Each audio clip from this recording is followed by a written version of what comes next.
Move on to item B7, I think, which is on page 333 of my agenda, and it's to do with Wellington Water Emergency Event Funding. And the first thing we'll get out of the road is that there are two receiving report decisions. That we received the Wellington Water Emergency Event Funding report, and we received the Three Waters Operating Expenditure Overspend report received from Wellington Water 17 May, which is Appendix 1.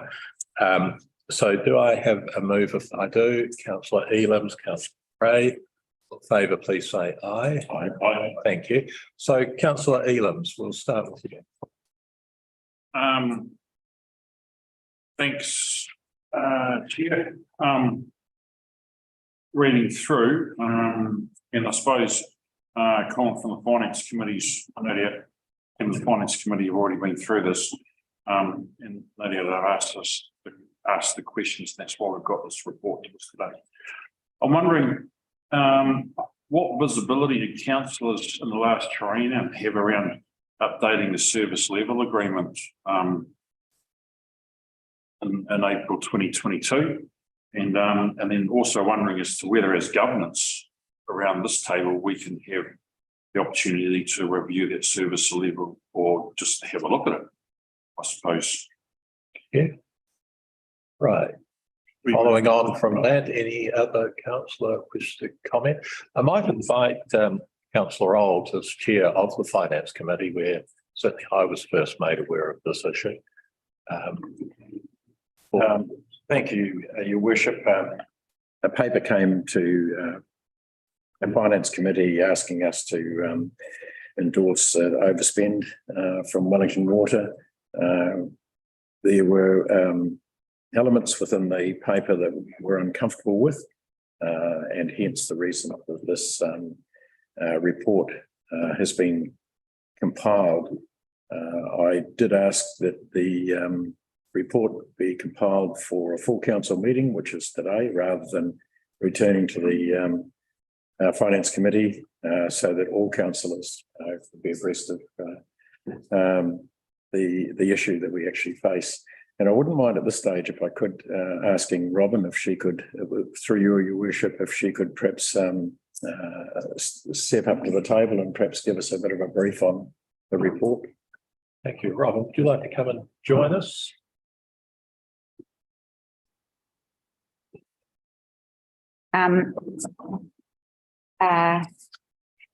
Yes. Sorry, Robin, I put you on the spot. That's all right. Yes, I did look at the service level agreement between the two parties. There has been a variation to that service level agreement. That variation was specifically around the Water Services Act that was put in place, and other legislation that was put in place. It didn't vary the original obligations around payment terms and things like that. So that was done through the previous CE in I don't remember the date when that was, 11th of April 2022. I can't answer the question about what visibility was around that, but it is very specific to those that legislation. So within the service level agreement, it does contemplate that there would be unanticipated emergency events at certain times. Set up a definitions of what an emergency event was, and it also contemplated how those emergency events would be paid for. Within the agreement, it contemplated that the annual budget that we approve for operating expenditure would include a contingency sum, and any unspent contingency sum every year would go into a reserve fund, and then that would be carried forward from year to year up to a maximum of 5% of the annual budget. And then that reserve fund would be used to pay for unexpected emergency events. However, looking back on the various reports over the last 2 years and the dashboards, there was no money put into the emergency fund at the end of the 21-22 year. There was no emergency reserve carried forward into this year. And I'm not privy to whether there was any prior to that in 2019, 2020, but there hasn't been any of those funds carried forward. Also looking at the annual budgets that we've been receiving, the issue of how much of that annual budget is actually contingency was not transparent either. So, so therefore there is procedures, there are methods in the agreement around payment funds. But what seemed to be missing also was there was an obligation if an emergency event happened and Wellington Water was to start working on that event, the council was obliged to then talk to Wellington Water about what they were doing and stopping the work, but there was no obligation on Wellington Water to actually tell us an emergency event was underway or the cost of that emergency event. Therefore, there's, I think, in terms of upgrading our procedures around how we communicate during these events and the obligations that are being incurred on behalf of council, we need a procedure to improve that. So there's visibility. As well, looking at the delegations, financial delegations policy, we're incurring, Wellington Water is incurring costs on our behalf. There is no real limits to that, and there's no transparencies within our own financial delegation policy and controls around that. So that's why in this report, we've suggested that there could be improvements around how we communicate when these events are happening and some visibility around how much money is being spent, and that there is within an agreement effectively a delegation that Wellington Water can perform on our behalf, and all those things should be improved. In Wellington Water's report, they've recognised that they should be bringing in the annual budget in, excluding emergency events within the budget that's been approved. And they have, in that report, said that they will bring back the expenses for the year back to the budget, excluding the emergency events. And there would be some risks if they tried to pull it back any further than that, i.e. to recover some of the emergency events expenditure that's happened this year. And they've identified what those risks were. So management believes that it would be a high risk to try and bring it back any further this year into what was expended on the emergency events at Donald Street. Excuse me, Robin, just a point of clarification. When you refer to this year, what are you referring? Sorry, financial year. Financial year. Sorry. Colin, now. Yes, so one of the concerns of the Finance Committee was who had delegation to authorise the expenditure on this, which I guess this is one of the reasons that we requested this report, because somebody at the end of the day had to take some level of financial responsibility for this. However, the service agreement and the modified one clearly indicated that Wellington Water had that financial delegation on our behalf to go ahead and do what they felt necessary, obviously, to mitigate the emergency that occurred, and particularly around that Featherston event. So I guess the report really quite clearly explains how this all came about. The report also explains that you're working on some procedural matters to ensure that these sort of things don't reoccur again. The other question is, in here we've been asked to, hang on, just bear with me 2 seconds while I put my glasses on and find it.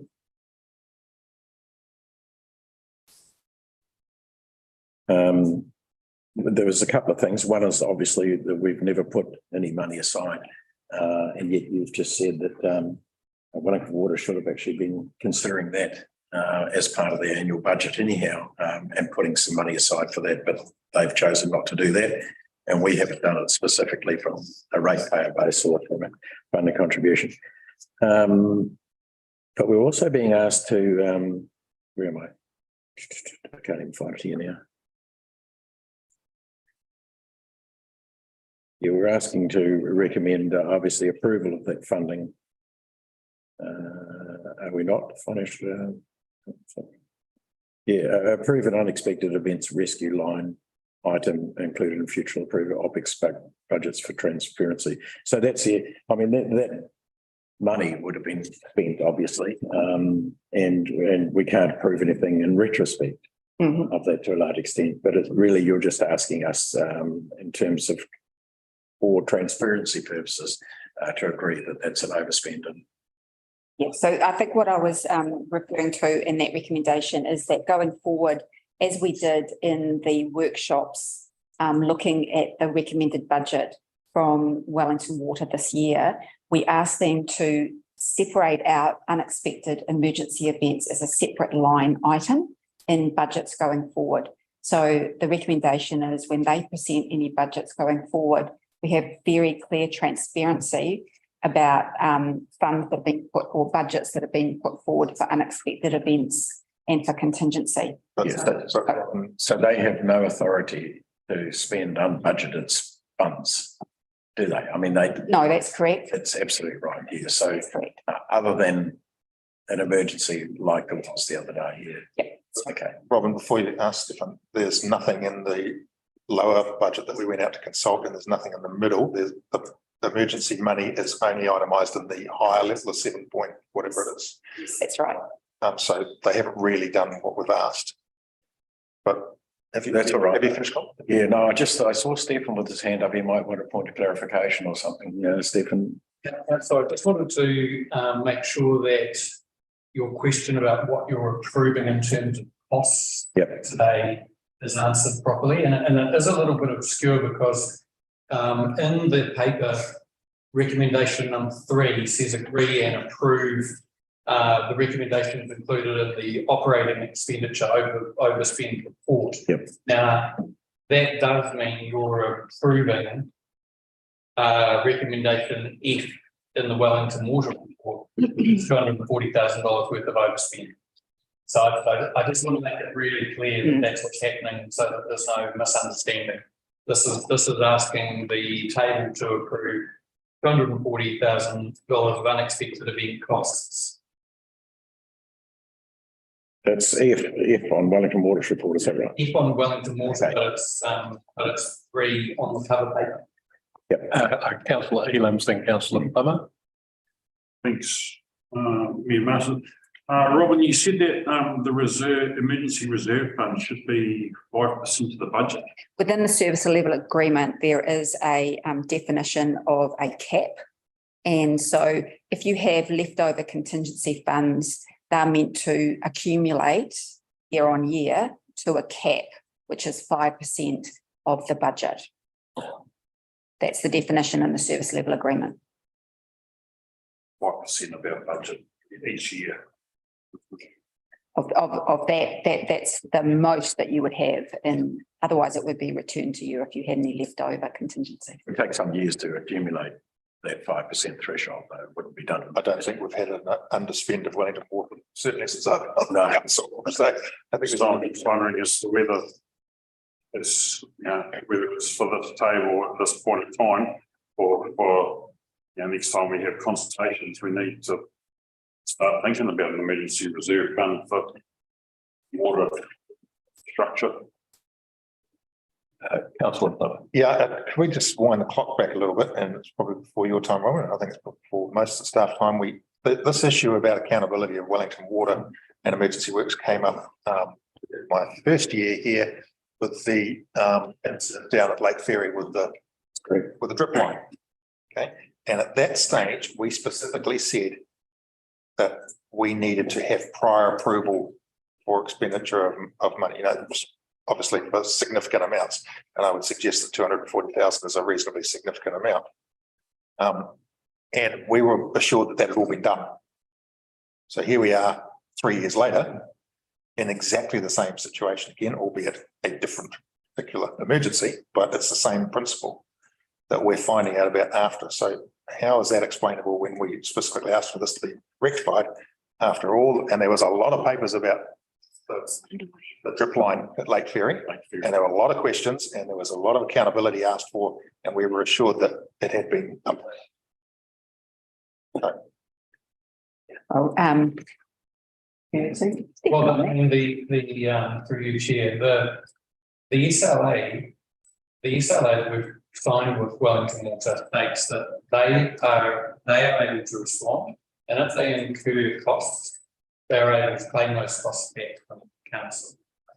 And that contrasts with our delegations policy, which is what we want to clean up.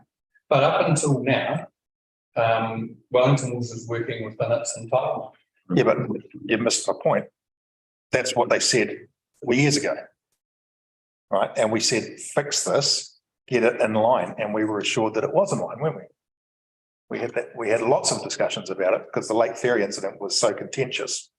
And you probably know about it, Robin. It wasn't there were not pleasant discussions around this table with Wellington Water about it and how they went about repairing it and no insurance, accepting liability for all sorts of things that arguably wasn't their fault anyway. But we were assured at that stage that these incidents would not, and I don't think anyone's querying the spend because it had to be spent. It's actually the process of making sure that we don't get blindsided with these sorts of things, which is the issue. I'm assuming looking around the table, nodding everywhere. Nobody's saying don't spend the money. Everybody's saying don't blindside me. And where's the level of authority that we're giving to Wellington Water? I'll just make a comment, then I'll hand over to Councillor Olds. You see, I think an SLA, in a sense, is a bottom line equal to a contract that you have there as almost a backstop when other things have gone wrong. Okay, they might not have had to come and consult us about spending $250,000, but it would have been polite to do so. It would have been the normal practice that anybody I employ to do work around my place would do before they went out and spent. And what I think this tells us is Wellington Water don't think $250,000 is anything other than chicken feed. But I can tell you that to our ratepayers, it is a substantial amount of money. The second thing is that the work that we're referring to happened, I believe, in July of last year. And the first time we knew about it was at the last Finance Committee meeting. So what sort of behaviour is that as well? I mean, there's just something not working in any way akin to the normal sort of customer client relationship in terms of communication, consultation, or in this case, dare I say it, respect. And so I agree with Councillor Plymmer that almost certainly the issue is not were we going to pay to fix up the problem. We obviously were, but that's actually not the main point. And I think Councillor Plymmer stated it quite clearly. Thank you, Councillor Olds. My understanding, Stephen, correct me if I'm wrong, but the SLA agreement that was signed, I think, in 2021, was it the updated version? 2022. Sorry, 2022.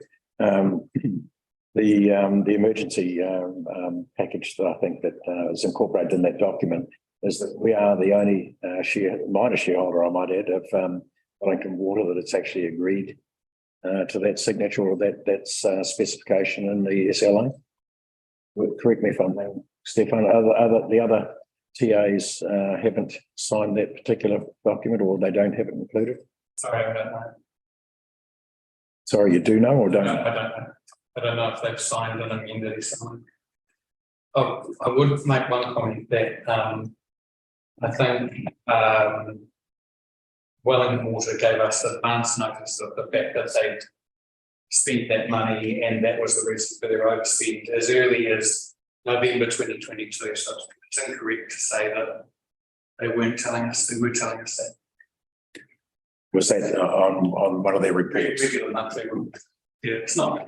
I think I have to disagree with a lot of the statements that the chair's just made about normal reporting practice and early communication and things. They certainly did fulfill their obligation to let us know that they spent that money and that were forecasting an overspend because of that and other factors.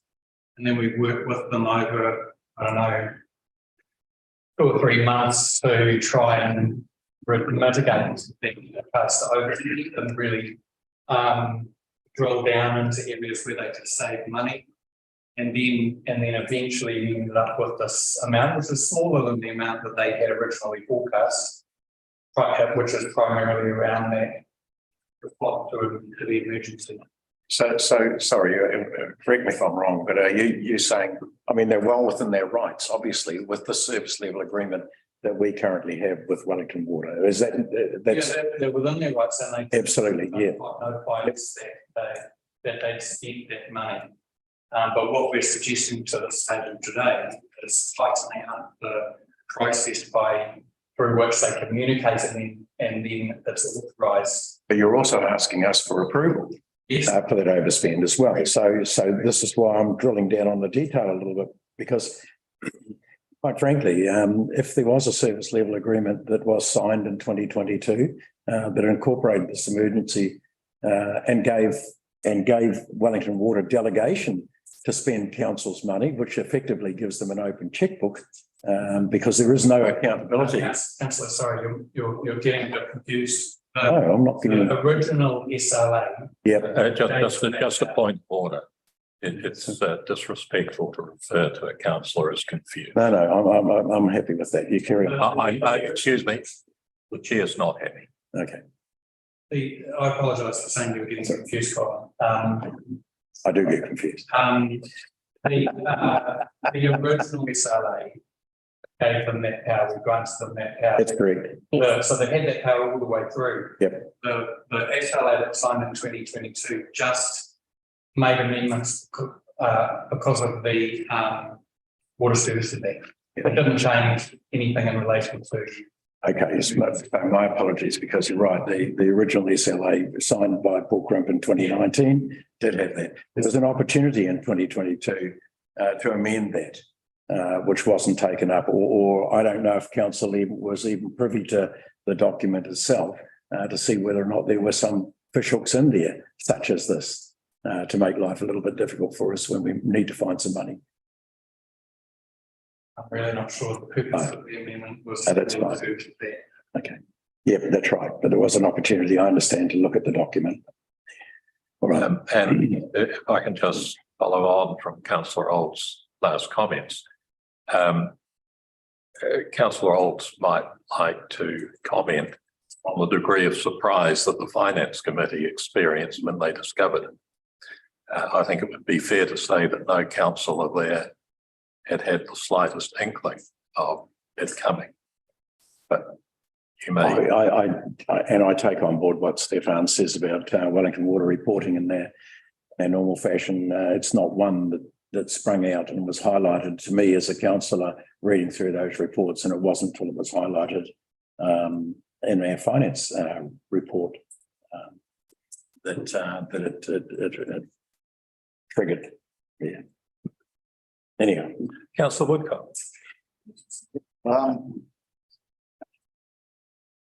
The recommendations in Appendix 1, D, E and F, to me sound a little bit threatening and almost like Wellington Water are telling us what to do. If we don't do it, there's consequences. I don't think this is how it should work. I've no problem paying for extra things like chlorine, caustic, etc. for our water systems and that if the price is proven to have gone up and out of Wellington Water's control, but we definitely need to have some limits on unallocated spending. When this overspend request was come to us at the Finance Committee, I'm astounded that all this information we've got now didn't come with it. We were just basically handed a figure. And like you say, we were sort of a bit blindsided by it. And by all accounts, it's not the first time it's happened. It definitely isn't the cheapest one that's happened either. I mean, the dearest one, sorry. On the spreadsheet sheet there in red, it has the cost of the forklift listed, which is a thing that I've mentioned many times, and I sent an email to Stefan, and Stefan was very, very good in getting me the information back from Wellington Water. He was awesome. The Wellington Water answer wasn't that flash about why they bring a forklift from Wellington, Pororua, to do a job that there are machines in Greytown that can do, and their excuse was there is nothing locally. Well, I suggest they want to come and ring me, because I give my local information for free, and we'll find them somewhere that can do it cheaper. They also, in the documents here, have said about a job at Martinborough Water where a 100-ton crane was used. Now, by my calculations and some phone calls today and yesterday, there's actually a local crane that could have done the job for about a third of the price. So it's all these little things that we keep getting thrown at us for a few thousand here and 10,000 here and a couple of grand here that are really starting to blow budgets out, and people wonder why we keep getting asking the ratepayer for more and more money. So in a conclusion to that, my question is, are these contracts fit for purpose? And are our monitoring systems of these contracts fit for purpose? Thank you, councillor Woodcock. Now, does any other councillor have a comment? Would say not. Paul, what about you? Where do I start? You can. An earlier point was made around the contingency across the member councils of Wellington Water. Having had a conversation with the CEO of Wellington Water just yesterday, it seems that we're not unusual in terms of not having an emergency line. In fact, the only council that does have an emergency line is the Borough. So it seems that somewhere along the line, whether it's through expenses that the councils have incurred, which have exhausted that line, or whether it's the fact that they have done as we have and not just accounted for it in that way, is I just thought I'd raise that point.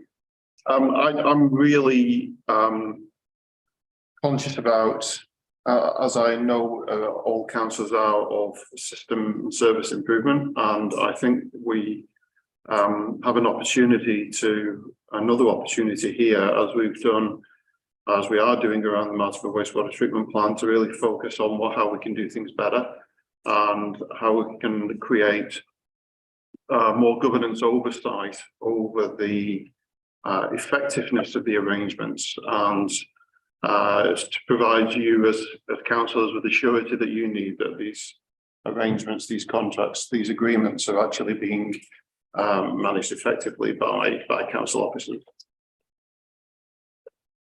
Thank you. Now, our mover, just remind me, please. Councillor Elam. Thank you. Is there anything you wish to say by way of right of reply? Paul, you were saying about, sorry, can I just get this right? About looking for an opportunity to improve and to improve the process of going forward in parallel with the CE's joint review about Martinborough wastewater. Yeah, it's just another example of how we find, obviously, that those refinements that we're having to address to avoid issues reoccurring. Clearly, the team on here, through the recommendations, have agreed that there needs to be an unexpected events procedure created to provide that surety to councillors moving forward. But that same procedure, my initial comment, that same procedure doesn't seem to exist anywhere else either. So it's just a lesson for us all, really. I was just wondering as to whether under Local Government Act, these are section 17A on delivery of services, which gives us, I think, an opportunity to review contracts that councils have with service providers. And I'm wondering whether there could be a discussion perhaps offline as to whether whether there'll be an opportunity for a review such as that. So 17A actually refers to a contract review every 3 years. And that we're not in a situation where we've got a traditional contract with Wellington Water, but i.e. the reason why my comments are around about ensuring that the relationship is as effective as it possibly can be, and that there's open, clear, transparent communication between both Wellington Water and council officers. Councillor Plummer. Yeah, Stefan, I just wonder whether you could comment. I'm just looking through the full year budget, and when I'm looking at the difference between budget and actuals in an environment where we've got inflation running as it is, and we're probably about 7% over budget roughly for the year. You got a comment you would like to make about that, given I wonder if that wouldn't be better coming up under recommendation 3. Just specifically about the expenditure. okay, yeah. No, go for it. Steph. Because we're hearing a lot of negativity about it, but I'm just quite interested in yours and Robin's view on how we're actually tracking the year end, which to me, in an environment where we are with all the inflationary costs, it's actually not too bad a result, I would have thought.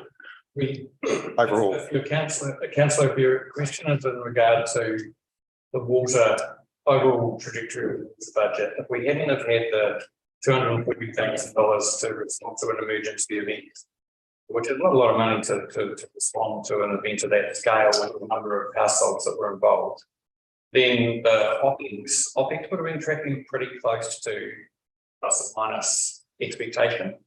And CapEx, they're tracking under at the moment. Thank you. Okay, so let's, we're on page 333.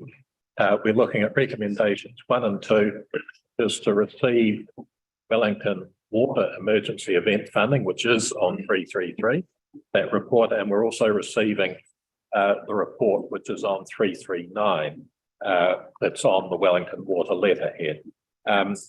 All in favour, please say aye. Aye. Aye. All against, please say no. Okay, the ayes have it. So now we come to item 3, which is we agree and approve the recommendations in the overspend report. And just to be very specific, my understanding of that is $0.24 million. Can I have somebody either nod or disagree? Thank you very much. 240,000. 240. So recommendation 3 is essentially that we approve $240,000 as a result of the events that have happened unexpectedly throughout the year. Do I have a mover? I think we have to, but Councillor Plummer. Do we have a second? We do. Councillor Gray. Councillor Plummer, the floor is yours. I'm just really interested where it's coming from. This is in the report. I'm reading, okay. Funding is the surplus, the ratepayer surplus for the year end. Where does it say that? Okay. Looking at Thanks, Mr. Correct. The emergency event spend of $2 million funded out of council ratepayers equity, which is the same as that year end. right, okay. So what does that do to our reserves? It reduces. Yeah, but where are we sitting and going forward? Assuming we have another one of these. That's right. That's what we do the year end results very soon. Yeah, it will deplete the reserves. How close to running out are we? Can't answer that question. Okay. Who else would like to make a comment? Just, yes, thank you. Just a comment. If we don't agree to this, what are the consequences? I like that question. Who wants to hazard a guess? That a Paul? They're outlined on the paper. Critical. Sorry, I don't. compliance failures and all sorts of things as outlined. So we would, our services would be reduced considerably to the, And we risk compliance failure on Yep. water. okay, no, that's fine. I just asked the question. I've had my answer. Thank you. Any follow-up? No answer, no follow-up. Anyone else? Right to reply? Okay, so we're on recommendation 3, which is we agree and approve the recommendations included in the 3 waters operating expenditure overspend received on the 17th of May. All in favour, please say aye. Yes. No. Right. It's 1 against. Now we come to item 4. Sorry, Worship, I'm against as well. Okay, thanks very much, Boss. Sorry. No, it's fine. We got there in the end. Endorse a review of the South Wairarapa District Council financial delegations policy by the GM Finance and ask that they bring any recommended improvements to the Finance Committee for approval. Do I have a Councillor Elam's moved it, Councillor Plymouth seconded, and Councillor Woodcock thirded it. Councillor Elam's. I think, opportunity to put some improvements into the process so that we've, so that, we can get that, recommendations, communications, coming back early to council, rather than hearing about this substantially after the fact. Thank you, Councillor Plummer. Yeah, it's more important than just the financial delegations. It's actually aligning our SLA agreement related to water with our financial delegations and ensuring that there's a take hand in hand with the next one, which is actually having a procedure so that we don't get blindsided with these and that Stefan's got much more oversight than perhaps what he currently has. Councillor Woodcock. I just think it's imperative we do for and for, like Alistair said, to make sure this doesn't happen again before it just sort of seems to steamroll out of control. Ends up more and more money getting. Councillor Sadler-Foote. I just wanted to check with Aaron that as part of the financial delegations policy, will we be likely to be setting a cap on the spend at that point? So they'll have delegation to a specific. Yeah, you have a limit. Yes. Yeah. Thank you. My problem with this recommendation is that, well, it's a recommendation that's going to give somebody work, but not that they should daunt us. But I can't read any text in here saying why we should do it. I mean, the way I would look at it is the problem that we've got at the moment had very little to do with the delegations policy.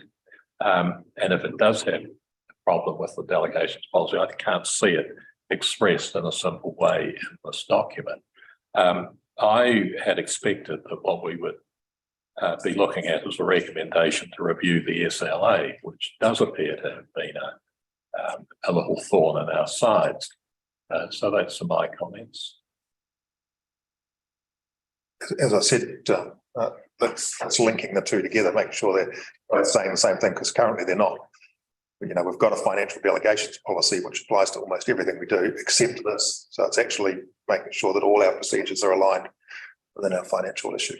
So one of those questions I asked earlier, is count all this table, get the opportunity to see what the SLA is and review it. Well, would you be open to an amendment, councillor, that includes the financial delegations policy to be reviewed and the SLA? Then I will move that amendment. I have a second. Oh, sorry, that was asked. Question. Probably a question. Okay. Do I have a second? I do, Councillor Woodcock. Right. Okay, sorry. Yeah, go for it. Does the SLA have a period at which it is reviewed? So it was reviewed and signed April 2022. Is it yearly, bi-yearly, 3-yearly? What? Sure. What the review period is. I'm assuming that the reviewing the SLA means reviewing the SLA in relation to emergency events, not the entire SLA, because that's quite a different process.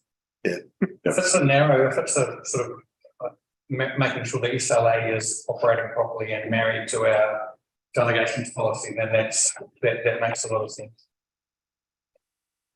That's actually my question, whether or not we're reviewing the whole SLA agreement or whether or not we're just reviewing the emergency procedure and the financial delegation. So that was my question. And I don't know if.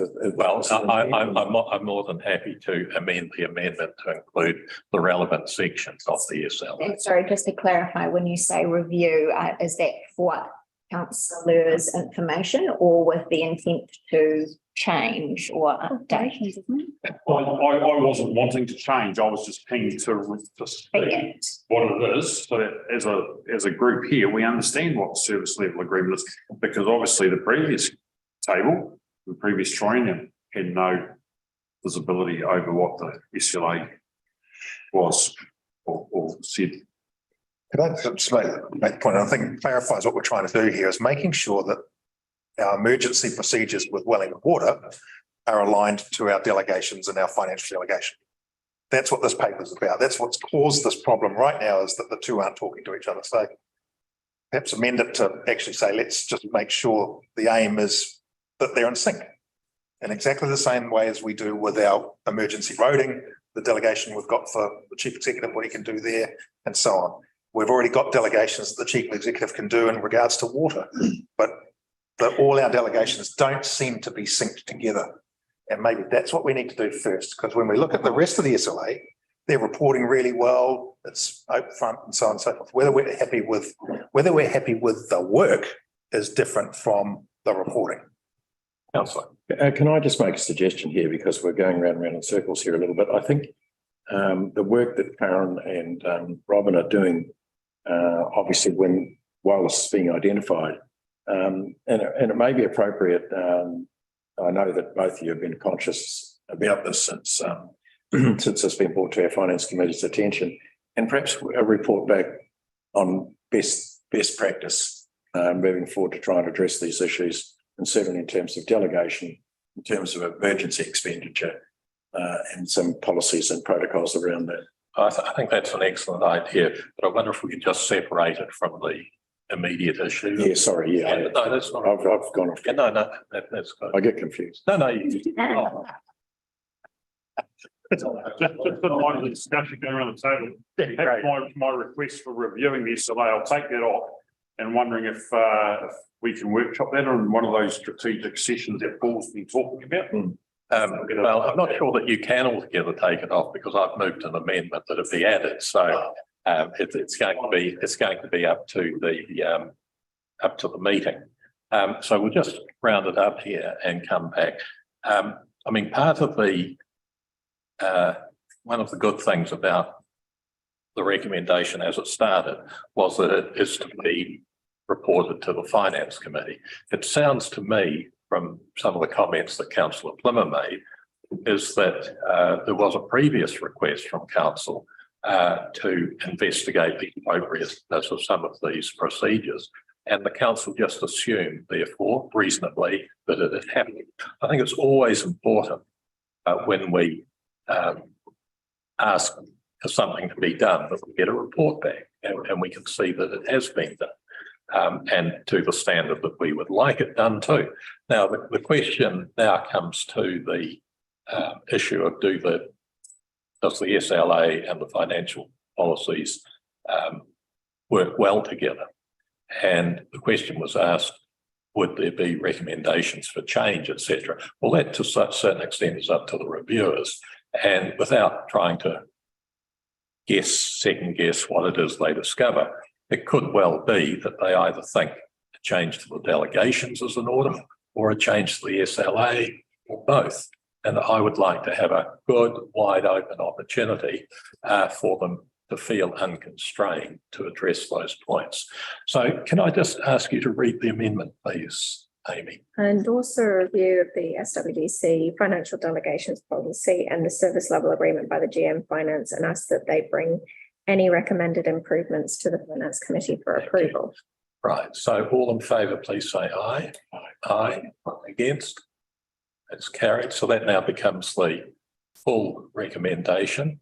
And what we'll do is check whether anybody else has got a further comment, and then we'll pick up councillor Old's recommendation as well.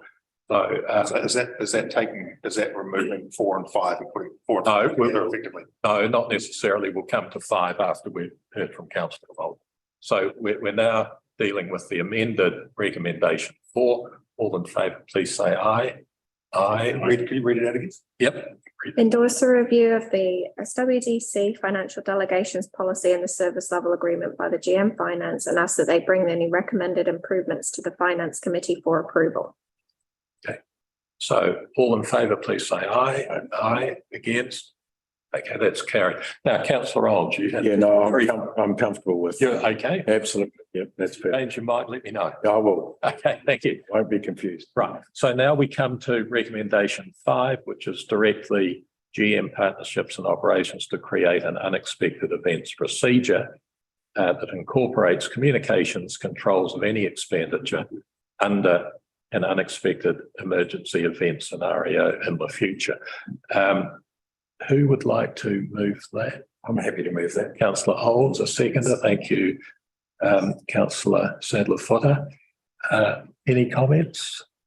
I think it's great. I think any improvement we can make in that line of communication is going to be a real asset. Yeah. Okay, councillor Sadler-Footer. Much to what Colin said, I think the concerns around this table for the last wee while have been around process and procedure. So actually all of these recommendations that tighten up process and procedure. Anybody going to speak against the recommendation? Right, then we'll go straight to the vote. All in favour, please say aye. Aye. Against? Okay, that's carried. We come to recommendation 6. Approve an unexpected events reserve line be included in all future approved operating expenditure budgets for transparency. This is included in the WWL financial statements. Do we have a mover? Councillor Sadler-Footer, Councillor Woodcock seconded. Councillor, any comments? No. But like the last one, just any improvement on procedure is a benefit. My only question is where we have included in all future approved operating budgets, how many operating budgets do we have? I guess that's instead of just saying the next. I presume 1. You think we only have one? Yeah. We have one, which the water operating costs. Right. It has been a decision previously with budget approvals not to include an unexpected event reserve. Right. So if you would, and that's the choice you make as part of the annual plan process. Okay, thank you. Right. So could I just make the comment though, if we pass this, then next week, we are going to have to give effect to this. Because we're passing a resolution to have this, so just be aware that when we do our budgets and our rates and our annual plan, if we pass this now, we will be held accountable to making sure that we put a contingency fund into our budget for next year. If I could just comment, that's not part of the current plan or process, and you haven't consulted on that, so it's not included. So We're passing a resolution to do it. So that ultimately. Okay, so then we need to make that very clear. Then we're talking. It's quite clear on the water options that. I know it is very clear, and I made the comment earlier, but what we're trying to do is override that effectively by doing this. Okay, well then. Well, we'll come back to that and we'll have an amendment to make it clear. So I would agree with Councillor Plimmer that if we pass this motion now, it takes effect as from now. But anyway, we've got a lot of hands up, so we'll start with Councillor Woodcock. So Karen's probably the question for you, says, so we can't do it, but. Or you've already consulted on. Yeah, that. but for instance, if we've consulted on that Wellington Water thing. And we go, right, that's the budget we're using. Then we say to Wellington Water, within that budget, you have to give us that line. So then that's not making no change to the consultation, is it? Because we're still having the final amount of money allocated, same amount. It's just that 5% or whatever it is has to come out of the budget that's approved. You will be asking Wellington Water to make an amendment on the current proposed operating budget, so they will then have to reduce. I have to agree to that. You could do it that, you could get around it that way with that, because, and get it over the line this year. You'd have to go back to Wellington Water. Councillor Eland. You have any discussion around the budget, emergency fund budget, however, on page 334 in the second last paragraph there, it says there is already SWDC unexpected event reserve, which is at the sum of $0. Zero. So it's already sitting there. Is it not? Yeah, it just says got that money in it. Their accounts. Right. And Oh, okay. reserve. Right. The reserve is held by Wellington Water, and I would ask the extensive contribution. In Wellington Water's. Right, Not and ours. nothing in there. It's right. Okay, fine. Thanks, Karen. So I wonder if the mover would like to add a date from which this would take effect, which would just clarify the date issue. It would need to be in line with the LTP. Correct, yes. So this resolution would come into effect in alignment with the Yeah. LTP. We just add this resolution to come into effect. Unless you vote for option 3, Well, no, even then, is it? because it's itemised. Add that again. Yeah. Okay, sorry, say that again, was it? So this option, or this resolution, Increases. resolution to come into effect from the 2024 long-term plan. Okay, thank you. Right, we'll proceed to a vote, but I'll just ask Amy to read the full resolution. So approve an unexpected events reserve line item to be included in all future approved operating expenditure budgets for transparency. This is included in the WWL financial statements. This resolution will come into effect from the 2024 LTP. Okay, all in favour, please say aye. Aye. Against? That's carried. So we come to number 7. The recommendation is that we request Wellington Water to specifically highlight the contingency amounts included in any annual operating expenditure budget recommended for approval. Who's picking this one up, please? Okay, Councillor and Sadler Potter and Councillor Gray. Any comments? For transparency, I think, and for our own understanding, I think, again, anything that adds to that is good. Councillor Gray, does anybody wish to speak against it? There being none, I'll put it to the vote. All in favour, please say aye. Aye. Aye. And against? No one? So we'll take a 5-minute break. Now, a 5-minute break is 4 minutes longer, is 60 seconds longer than 4 minutes. So if we could be a little disciplined this time, that will be good. Can I just say a quick thank you to Robin for up in front of us, that she seems to be frightened under everything, because of so many meetings that she's been dragged up here on a whim to answer questions that she probably shouldn't have to ask. Loves it.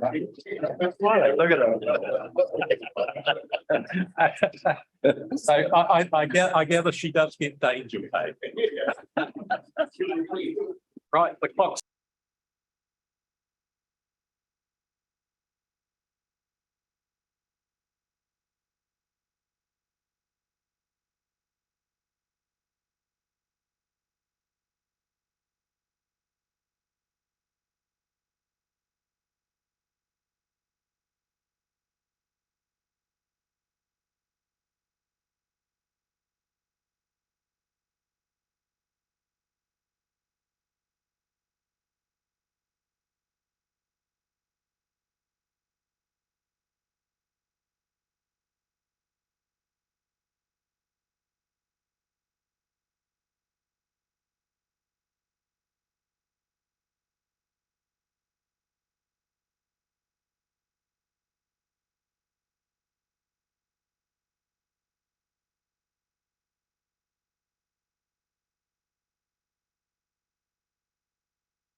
like meditation in the corner. Boz, are you there still? Councillor Bowles. Looks like he's online. He's probably too afraid to say yes, because earlier I messaged him and said, hey, put your mic on mute. I'm right. I can hear you, Deputy Mayor. Very much. Yes, yeah, that was a step. Yeah, I'm right here. Yeah. Okay. Now, in the original agenda, the next item was the Wairarapa 5 Town Trail. And the CE has pulled that. I dare say we'll get to discuss it again at some We stage. will, Yeah, indeed. thank you. Which brings us to item B9, page 367 on the agenda, which is the update on the future for local governance Wairarapa working group. The first item is that we receive the report. I will move that. Do I have a seconder? Yes, I do. Councillor Gray. All in favour, please say aye. Aye. Okay, so I think most of us went to presentations that were put on by Jeff Hamilton and Dale Williams in respect of this particular working group, which had existed previously. But now that we've had elections, there's a view that we now need to reassemble the group and get it going again. And part of that is that a large number of people who'd been on the previous group were not re-elected. So I don't want to repeat what the Deputy Mayor and the CE of Carterton went through, but certainly I thought it was a very engaging presentation. And I also think that the issue of what does the future governance of the Wairarapa look like is something that we should also be vitally interested in. And there's always the option, if we don't take an interest ourselves, we may find somebody else taking an interest for us, which we possibly might not like.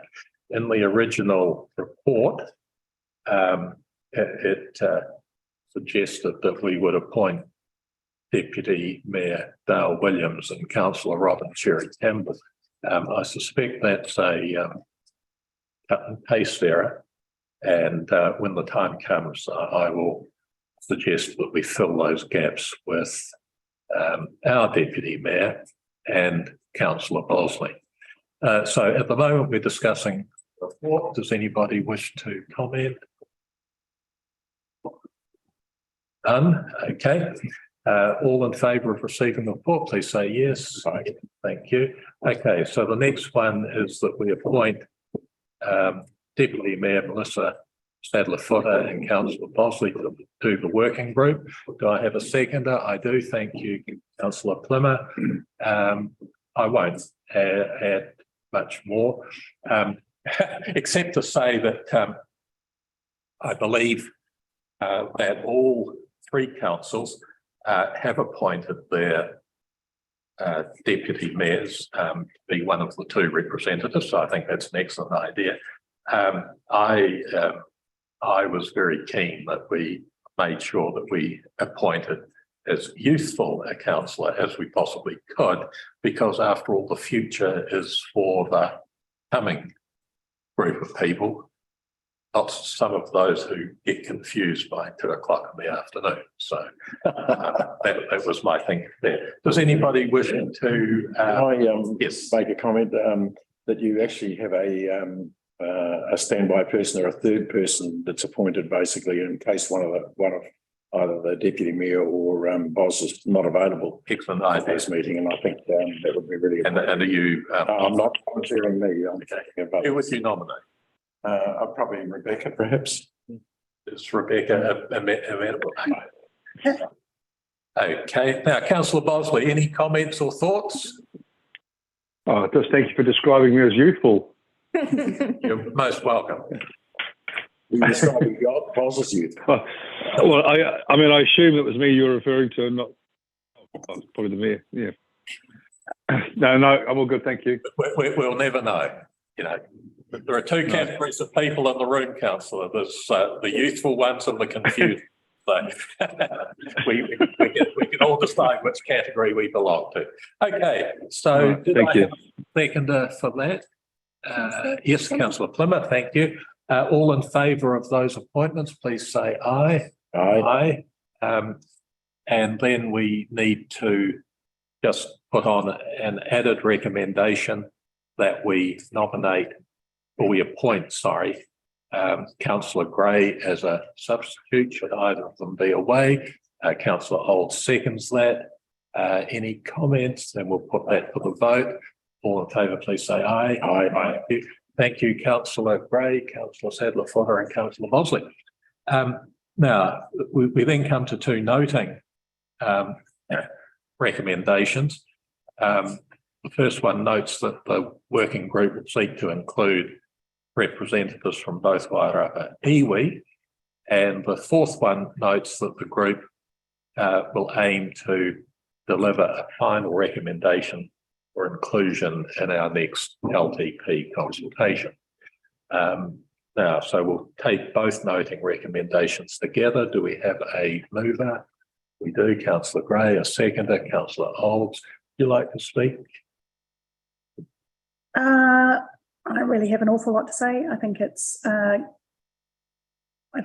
good thing to move forward with, and I like that the timing lines up with our LTP consultation. Right. Excellent. Anyone else? Anyone again? Oh yes, councillor Pickard.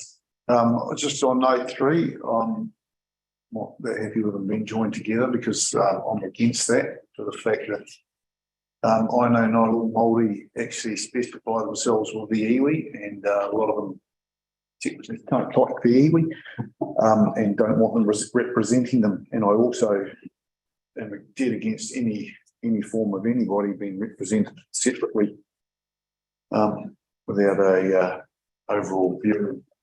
So if they're going to be joined together, I'll abstain from that vote. Thank you. Well, we'll take them separately. Abstaining again. Well, we'll check in a minute, won't we? Yes. I just want some clarity from Woody about his concerns. And he was talking about note 3, the expansion of future for local government working group to will seek and include representatives from both Wairarapa iwi. You're saying that that should be broadened to Hapu and others as well. I'm more than probably happy with Hapu from the marae, but I have a lot of Māori friends and acquaintances that are dead against the iwi in any shape or form, and having a bit of Maori heritage through our own family. It's I'm brought up in a multiracial family, if you like, and believe everyone is one, and you shouldn't be one or the other of anything anywhere. You know, we're all one people. Right. Any other comments from councillors? In that case, what we'll do is we will put 3 separately from 4. And so we'll come to recommendation 3. Notes, we are being asked to note that the expansion of the working group will seek to include representatives from both Wairarapa iwi. Favour, please say aye. Aye. Those against? And those abstaining? 1 abstaining. We come to item 4. Note that the working group will aim to deliver a final recommendation for inclusion as part of the Wairarapa Council's 24 to 33 LTP consultation document. Do I have a mover? I do. Councillor Olds, Councillor Plymouth seconds. Any comments? Anyone against? All in favour, please say aye. Aye. Aye. And that's that done. And we come to B10. And we'll ask Stefan to come on up, please. And we're on page 379 of the document. So we'll start with recommendation 1, which is that we receive the update from the group report. I will move that. Do I have a seconder? Councillor Elams. All in favour, please say aye. Right. What I'll do is I'll give my speaking time over to Stefan to take us through it and highlight the key points. Just before Stefan starts that, we had a big discussion about whether the ICS could recommend or approve. And I thought we went down the line of approving it because it was an activity. Didn't we? Remember we had this conversation? We did. To a certain amount, I think it had a limit.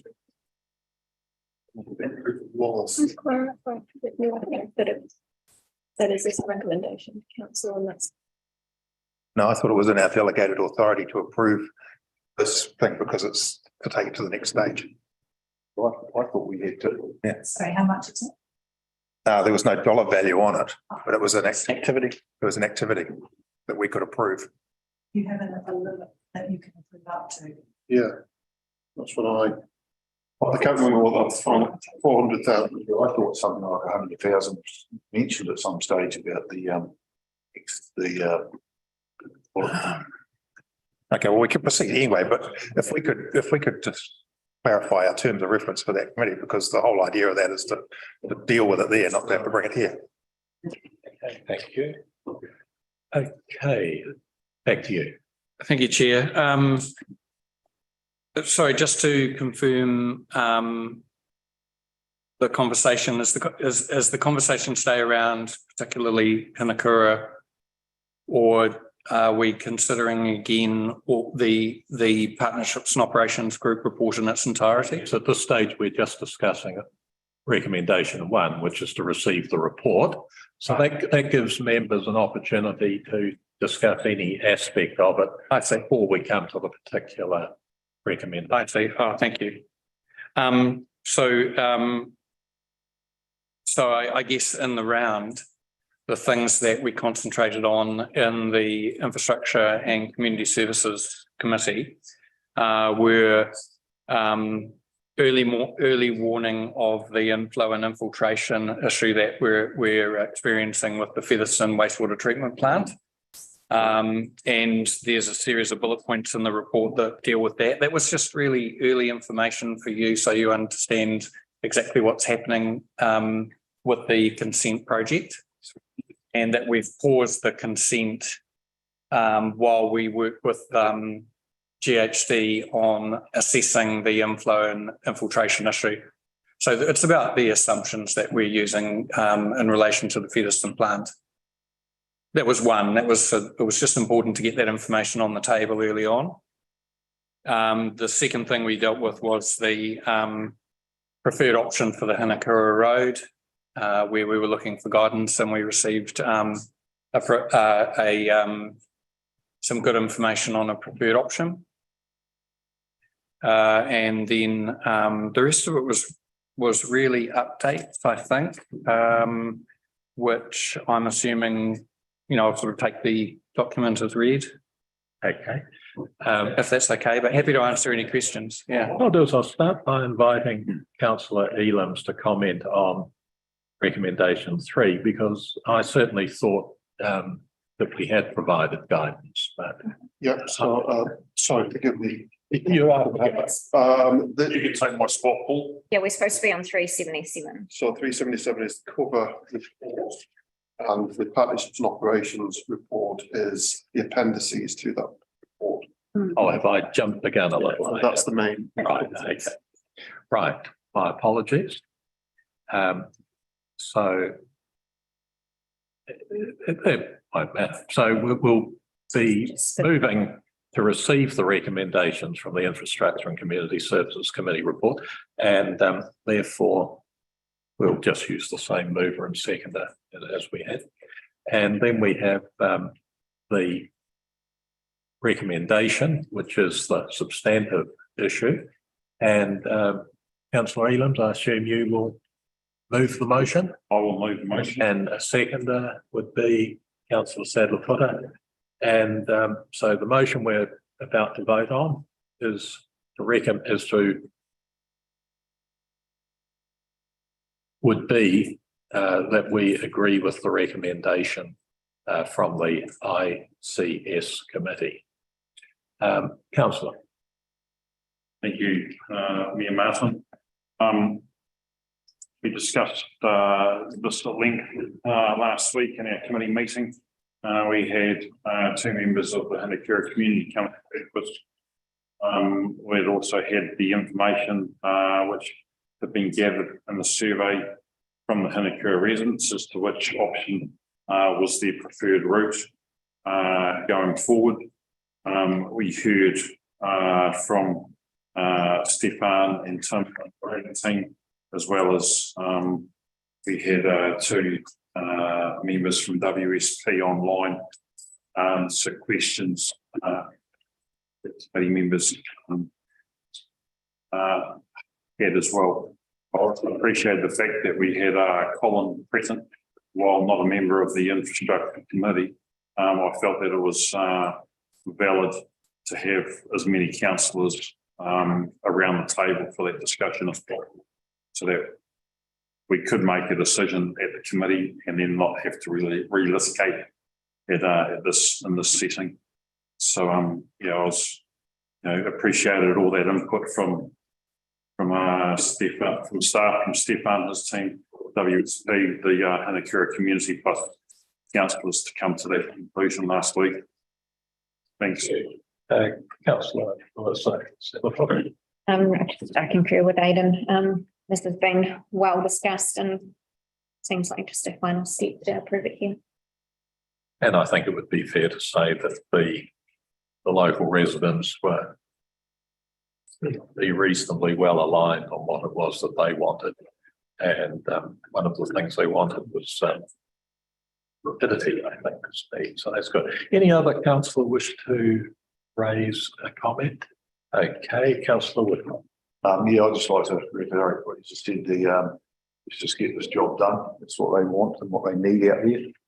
Like I even said, a couple come to speak. Not only that, we had quite a few of their community sitting in behind them, supporting them, which was great. Great to see them come all the way into town to sort of show their support. Yes, thank you for that. And I just comment that I think the meeting was reported as, I don't know, what was it, an enraged community, whatever. My view was that that was a complete misrepresentation. I thought it was a very polite community meeting. Everyone got the chance to say what they wanted to say. They expressed it politely and firmly. And I would hate to see what the description would be if that person ever went to a meeting that I thought was fast and furious, but never mind. So we'll put it to the vote. And so all in favour that we approve the recommendation from the Infrastructure and Community Service Committee, please say aye. Aye. Aye. Against? Pretty sure that's unanimous. So now we come to B11. Sorry, I've got a question on the rest of the report. Yes, go for it. So the Donald Street pump station. Correct me if I'm wrong, but we've talked about that as a capital project in next year's budget, haven't we? Right, so it's come forward, which is fantastic news, and the rising main has been done at the same time. Thrilled to see that. Does that mean that some of the other projects that we've talked as part of the capital plan for next year, are they going to now come up? Because we haven't granted the money for this yet. I'm assuming it's coming out of money we're reprioritised within the existing year, which is fantastic. And don't get me wrong, I'm thrilled that we're doing the project, but we were talking about having it as a capital item for the annual plan. That money is now free for something else to be done, I presume, or are we going to repurpose that back to something that hasn't been done this year? My understanding, and please chip in if I err, is that CapEx this year was underspent, primarily because the Memorial Park work is delayed, and therefore we moved money into accelerating the Donald Street pump station item, and Wellington Water were able to accommodate the rising main costs within the original project parameter. What that means for the following year? Yeah, that's what I'm thinking about, because the report said that even after this, we're still going to be 1.8 million underspend. Correct. Right? And that's assuming that's even if Memorial Park went ahead, we'd still be 1.8 underspend. Is that how I read it? It's not going into this year. I know, but are we going to, so we've got some money that we were putting aside for next year. Have you got another project that you're going to bring up in the list? The Memorial Park, and we'll be using the CapEx for Martinborough wastewater treatment plant. There is a risk of it can be small. But we can add the monthly, Yeah, I just think because we've the annual plan is going to have all, remember we had that priority listing of CapEx, Donald Street pump station was on it. Rising Main fell off the bottom of it. So Rising Main, they've both now come into this year. What's going to go onto the list? Why don't we, don't need an answer right now. why don't we give you the 2 years CapEx plan? That's probably a good one. Okay, so now we'll move on to item B11, which for me at least is a separate handout. But you may have it included in your document, sure. Now, the recommendations in this paper actually come on page 2. So we'll deal with them sequentially. And the first recommendation is that the council receives the Better Off Funding Project Substitution Decision Report. I will move that. Do I have a seconder? I do. Councillor Olds. All in favour, please say aye. Aye. Okay. So my reason for moving it is so that it can be discussed and debated in detail. I particularly agree with it because in actual fact, I am far from happy about taking so much of the 1.88 million of Better Off funding and devoting it to wastewater plants. A couple of reasons for my unhappiness. But firstly, it ends up, if we do what's recommended here, essentially taking a lot of money that was intended for the district as a whole and spending it on the urban part of the district rather than the full district. And my other concern is that before I make decisions on how we pay and how we go about desludging, so that let's just take the example at the top, the Martinborough wastewater treatment plant. I would like to see the full range of options for doing that, plus an analysis of when the bills would come due. But my main concern is that whilst no final decisions have ever been made about how the 1.88 million would be spent, I do have strong recollections that from the last council, there were proposals for a community fund, and that proposal at the time was reasonably well known amongst our community, and certainly they have expectations. And I think before we substitute how the money gets spent, we need to think very, very carefully about it.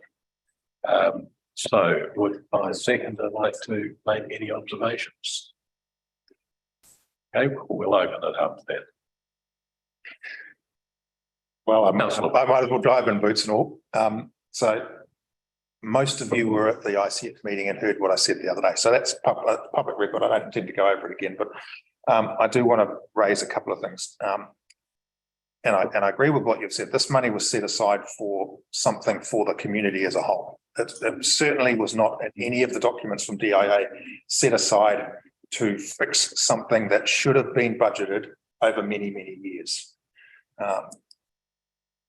It is what's being proposed here is using it for fixing something that should have been done previously, should have been done earlier. And it is a one-off, it's a one in a generational opportunity to do something pretty amazing for our community for the next 2 or 3 generations of people. And if we do it on this, we kiss that goodbye forever, because it will never, ever come back again. Because for a start, chances of 3 councils surviving, if it doesn't happen soon, it's going to happen eventually. So, you know, we can do something pretty amazing for South Wairarapa that will never get another opportunity. Secondly, you're all at, we've all had advice that this question is not going to affect the current annual plan.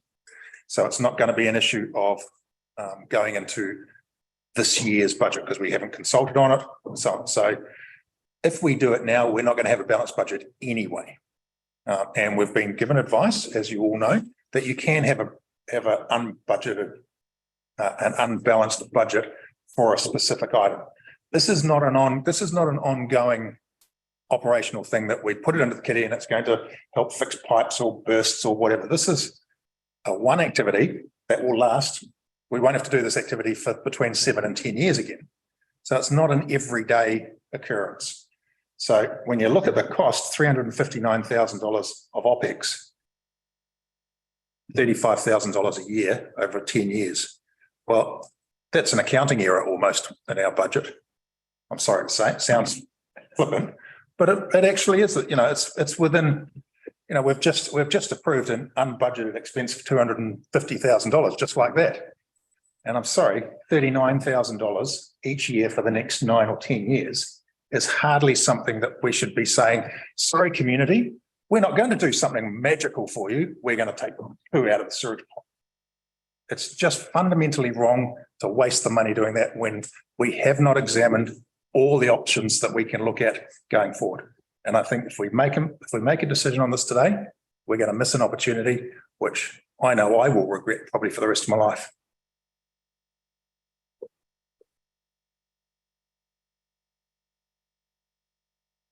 All right, Councillor Grant. I will jump in as well. I broadly agree with what Councillor Plim is saying. I think that it's a rare thing to be given an amount of money like this. And if I can just, I guess, speak on behalf of ratepayers, we are in a position now where we're being given this huge amount of money. The responsible thing to do with it really is to fix a problem that hasn't been managed well by previous councils. This is, and part of this is that we're in the process currently of going out with pretty big rate rises on the back of pretty big rate rises. Those last set of rate rises were, you know, there was errors made around that.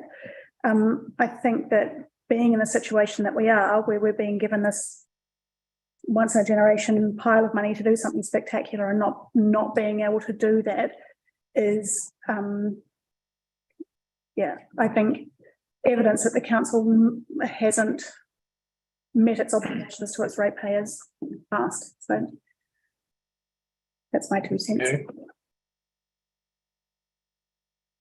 Right, Councillor Woodcock. Thanks, Mr. Mayor.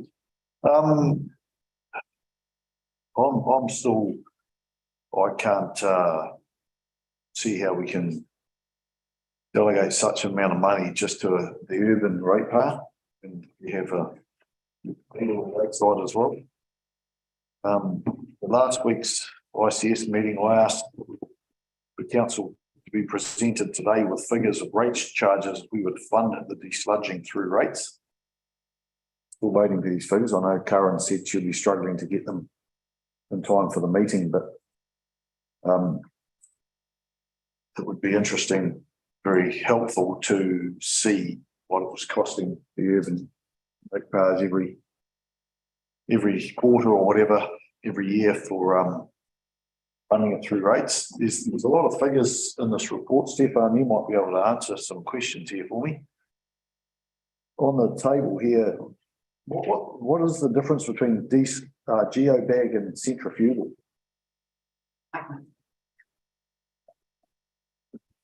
Robin comes to us to rescue again. Okay, so the One of the reasons there's such a large cost with desludging is that you've got a large volume of material and it's got a lot of water in it. So to centrifuge, you can only reduce your water down a certain amount, but you're still putting on a truck, taking it over the hill and disposing of a very liquid material. So it's very expensive. So the centrifuge doesn't actually dry it out that much. It just reduces the liquids down.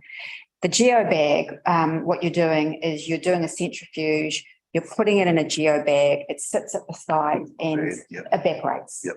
So you're not putting water on a truck and shipping it away. So the difference is the centrifuge was all getting trucked away. Correct. That answers it. And you're not shipping water when you use the geobag. So the other questions I've got here is got a consultant and specialist fees for $280,000. And then Wellington Water management fee of just under $40,000. Why are we paying a management fee if we're paying consultants? How does that work? Yeah, the $280,000 is the fee of the Stantec engineers that are going to be managed the entire compliance delivery plan.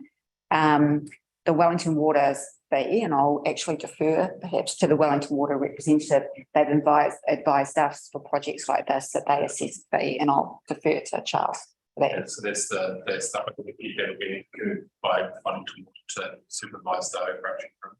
Yeah, so that Wellington Water is not experts in the what they have to do at the wastewater plant.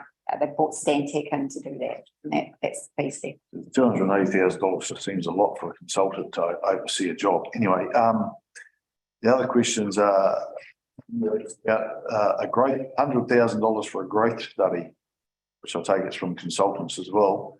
Well, if a consultant's around 150 an hour, that's 667 hours of work. So how many quotes do we get for these to get these money budgets put to us? Like, for instance, we're told 100,000 K. Is that a guess, or is that actually people gone out to quote to see what it would cost to get these studies done? I understand that Wellington Water has a panel of consultants that they go to, and they put it out and get the bids back. So Mike McDonald is doing a growth study for Featherston at the moment. Their quote for that growth study was $68,000. And it's far more than just a population growth study. There's a lot to it. But yes, it's a panel that bids upon the work, and then Wellington Water decides who gets that work. So the budget for 503,000 to the Sludge Martinborough and 360 for Greydown. I'm wondering how accurate they are, because personally I've actually priced up the pads to do Carterton's ones, and I know what it was going to cost just to put the drainage pad underneath them. And then I was told roughly what they were expecting. Carterton's a slightly bigger system. So are they fairly accurate figures, or are they once again a bit of a guesstimate with quite a large degree of? A level one estimate with percent contingency, but I specifically also spoke to Wellington Water about that the sludge contractor, who's not an expert in civil construction, can we separate out the packages of work so that local contractors can do the civil? That would be much appreciated. Help to getting higher fidelity to, so within our constraints of our budget, the cost that we're this one we provide and it's risk closer to get months, but these are costs to incur. Yeah, I understand it,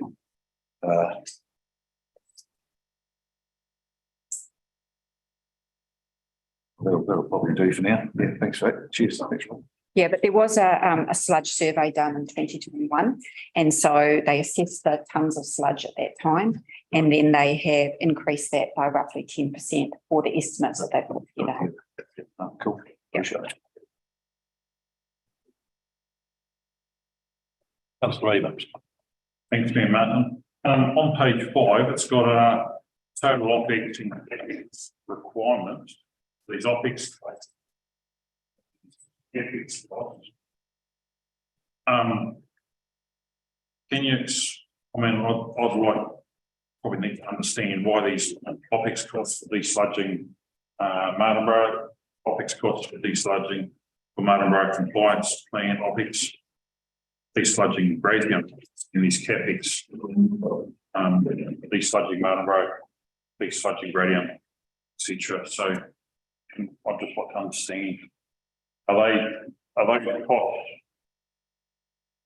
for the whole project, or for the life of the desludging projects to water? Yeah, so the CapEx cost is associated, well, some of it, the capital would be things like consenting that can be capitalised for a project. And then in the geobag, you do have the laydown material, hard stand area and things like that that have to be built. I think there was a question around whether we can use one for both sites, but that would mean that you'd have to put material on a truck to take to one site or from one to the other. And that would eat into the efficiencies of geobag versus centrifuge. So there is going to be a decision made once the sludge survey is done on the final option to pursue, whether it would be centrifuge or the geobag, and go through some of those issues. So there are, so what we've looked at is the itemised list of things that we'd have to do, from site investigations to surveys, to resource consents, application fees, mobilisation, all those things. What could be apportioned into CapEx and what would have to be operational, and that's where those splits come from. So there is a detailed estimate at a level 1, and then it's been split out into those areas. So initially we've been talking about OPEX, which is for 2 plants, which is just under $1 million. However, we've also got to find and fund the CapEx side of the whole thing as well, which is over $1 million for the 2 plants. Yes, just to be clear, that this is the full compliance delivery plan for Martin Borough, so it's not just desludging. There's other work in the compliance. Filtration and the. Yes, yeah. But it's only desludging at Greytown, because the recommendation from our advisors is that it would be there would be some efficiencies to do at the same time, but that it would be very beneficial to the Greytown operations to desludge.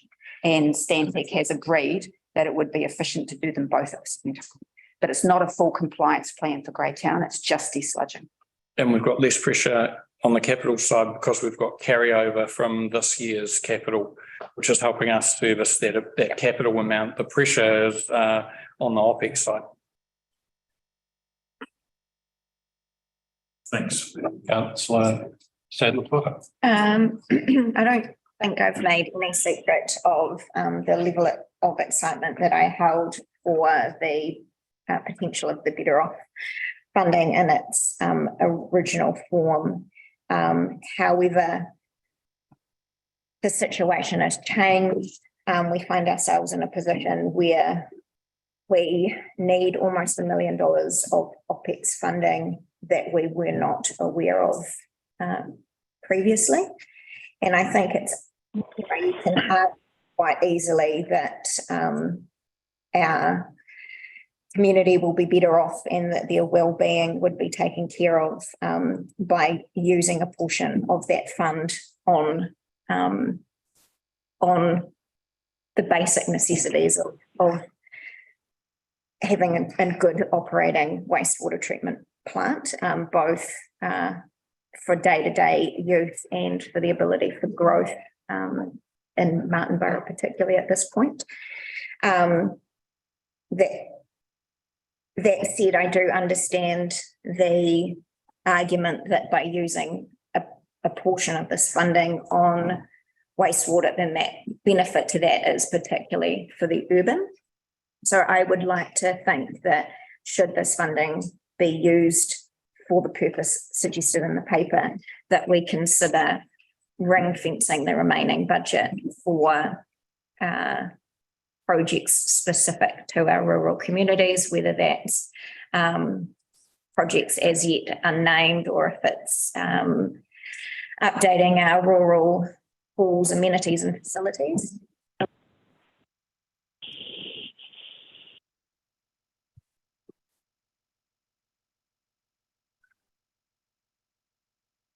But that to say that I think there are ways of using this money to benefit our own community. Councillor Olds. I'm quite curious to know what Stefan was going to add to, if that's possible, and then I'll ask my question if that's okay. Chair, through you, Chair. I just want to make sure that I haven't made a mistake, and it's something I need perhaps finances input into. I've been working on the basis that we need nearly $1 million to do this urgent work, and we do need to do it immediately, or the regulator is going to look askew at us. So we need to be able to finance the compliance plan. It's nearly $1 million. My working assumption has been that we either use the Better Off funding or until recently I had thought we might be able to borrow the OPEX. Now, finance has been really clear, and it's outlined in this paper, that borrowing the OPEX is not good practice, not best practice, and not possible. And so so that takes that out of the options, if I understand correctly. So if we don't have the Better Off access to the Better Off funding, and we can't debt fund, my assumption therefore was that we would have to fund this through the annual plan, and there isn't any budget in the annual plan for it. Now, I may have that wrong, and I just want to make sure that if I have got that wrong, I'm transparent about that, because I'm not sure that there isn't another option, which may be that we would just use our equity position. But I just wanted to have a quick conversation about that to make sure I've got it right.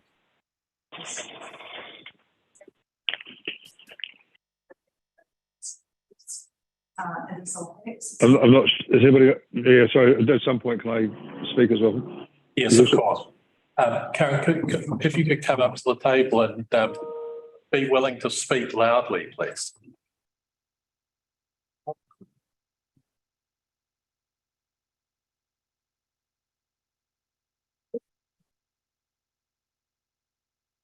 So there is $1 million not included in the annual plan calculations. So and it's sort of outside of the process, because we've already set the budgets, it was not included. So your options are to manage it as an unbudgeted expense next year, to put it in the LTP and to increase the rates for next year, or use the Better Off funding. There is no debt funding available for this type of expense. So And at $1 million, it's about 4%. that's what our consultant was telling us, that we can have an unbid and we can use, so it can go into the long-term plan rating structure. Yep. And that's what he was explaining to us.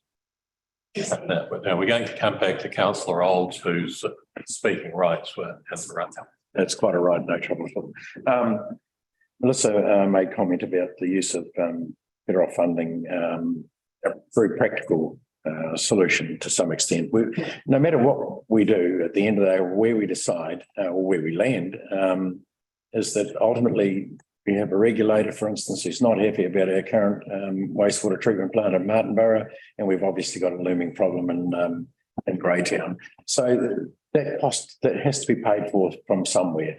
So if we apply it to rates, it's obviously going to be something that's going to have an impact on our next year's rating revenue, and therefore, that's just another pressure that where we have to find some money. If we apply that Better Off funding, or $1 million of that Better Off funding towards that urgent work now, we get it underway and we get it done with no impact on our ratepayers whatsoever. $800,000 set aside or ring fenced for our rural folk for some projects now or in the future makes a hell of a lot of sense to me, to be quite honest, because at least that's ring fenced solely for that purpose, and the benefits will flow to our rural ratepayers. So that's what I've got to think. Yeah. So we're going to go to Councillor Bosley, then we're going to come to Councillor Peake.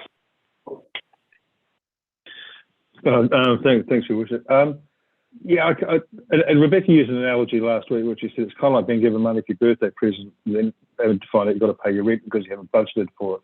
And I can really see both sides of the argument here for using this money for it, using part of the money for it, ring fencing some of it. But I mean, if we hadn't got the 1.8 coming, what would we be doing? Because I think that's how we should look at this as well. Okay? That money was set aside for a community generational spend, etc. But if we didn't have it, what would we be doing? And I think to dip into that money is a huge mistake because it's a one-off. We're not going to get it again. If we separate it out and say, we'll just take $1 million from it, we'll ring fence the other 800,000, will we? We're pointing out using it for something else. And I know this work has to be done immediately. But I think we need to look at, what other options we are available to us in terms of financing it. And it may be through, I didn't quite hear what Karen said. It was breaking up a little bit through, taking on some debt. But I think there's got to be other options available again. I think dipping into it to use it for this, I think we'll regret it further down the track. That's what I have to say. And thank you for that. Thank you. And Councillor Helix.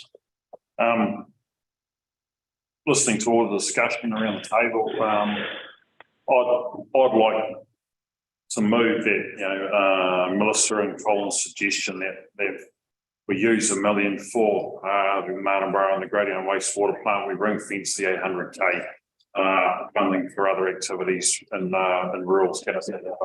I think we need to make a move, make a decision, and get on with it. We can perhaps have a discussion later on in the workshop or whatever later on down the track to decide where the balance that 800K goes. But I think we need to take action and be seen by the regulator that we're making decisions today. Okay. At the moment, what we're discussing a motion to receive the report. We can come to other motions subsequently. Councillor. Look, I just want to reiterate. I'm not talking against desludging these ponds and the work that needs to be done. Okay, so completely agree that we have to do that. And so, as far as the regulator is concerned, we are doing that. We're talking about here is how do we fund it, and we don't need to make a decision today. We have not examined all the opportunities. I've asked some questions of Paul and said, have we gone to DIA and said, this is what we're proposing to do, and so on and so forth. And he has said, no, we haven't. So we haven't examined all the options. And I go back to what, Paul, you said the other day. I would interrupt. Sorry, I said I wasn't aware of it and that we need to have the conversation. Okay, so, yeah, okay. But it's a question that I would like answered. And you made the comment about we can't be negligent in what we do with our infrastructure. You made that comment at ICS. Okay, and to me, by not being negligent means we have to do the work. Got no problems with that whatsoever. But it's how do we fund it? And I don't think we have had a chance to get all the advice about all the different options and what it means. Sitting here going, let's make a decision. Let's cut this in half. Let's do that. How about we actually take some time, because Stefan just needs to say, get on with the work. That's fine. How we fund it, and it may well come back to the issue that we have to fund from this. But I do not believe that we have examined every option of which to fund this yet. We'll take one more councillor if Councillor Gray. So I just want to put something slightly different on the table, and this might be a little bit off topic. So if it is, please let me know. There's something that's been kind of bubbling away in the background that if we could play this right, it might meet everybody's needs a little bit. There is a company called Mainoki, which is a vermiculture waste disposal composting thing. The Mainoki people have said that they can treat biosolids. So if we're in a situation now where we've got a lot of biosolids and the only option that we have is to dry them out and send them over the hill and put them into landfill at great expense, is there a way that we can take some of this better off funding and put it into a project that looks to expedite the possibility of something like Mainoki in our region, which will benefit rural people from the point of view that it can also process grape mark, it can process product from dairy farms, it can do an awful lot. It then becomes a legacy project because the byproduct that comes out of the farm or out of the worms is a product that is given to community groups to sell for fundraising options. So in some ways it's could potentially be a facility that benefits rural people whilst also dealing with the problem that we have. And I guess if we could, as it's playing out in my brain, that we take this better off funding, and part of the project is dealing with the problem that we currently have whilst also moving to, facilitating this farm. It kind of wraps it up in one big project, but also means that we then have something to carry on with. And it dovetails into what we were talking about earlier with the waste management and minimisation plan that we will need to, that's a whole different conversation. So But it could meet a few different needs. we're about to take a vote on the recommendation to receive the report. Paul and Robin can toss a coin to see who speaks second to last. I was actually going to defer to Robin, because I believe that he has got an answer to Councillor Plummer's question that might actually address some of our earlier points. To both, actually, to both. The first thing is that we have been in consultation with DIA on the appropriateness of making a project substitution for unbudgeted OPEX expenditure. And we specifically had a line on desludging. So we have been having discussions with them around can we? My question was more, would they accept greater debt going forward? Okay. But the second thing, in terms of a long-term solution for desludging of plants throughout the region, absolutely. That is something that is on our mind. And when we created the 30-year unconstrained asset list for the new entity, we had a line item for that, because it is something long-term that needs to be dealt with here in Bladanda, because every council has this issue. I believe that the biosolids that have been in the geobags are the best back though, because you don't have all that water. So yes, that is something that we've been thinking about. Okay. So we're coming to the vote, but I shall exercise my right of reply.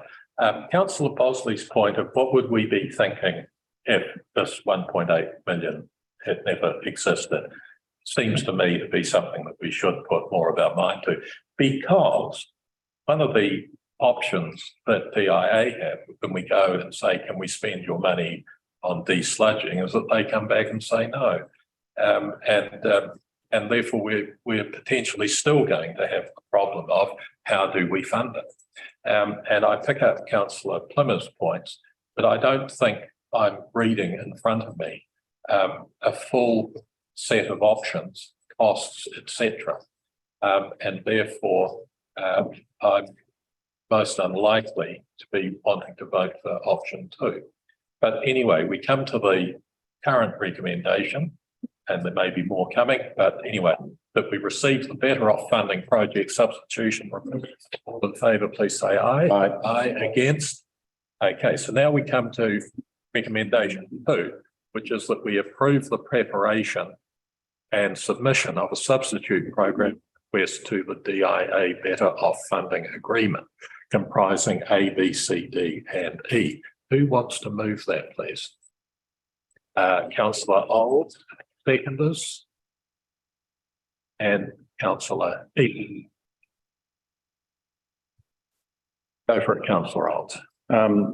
So the only thing that I could see in here, for instance, that would require an amendment is my original suggestion, I guess, in terms of the split in urban and rural. Doesn't give us that option here.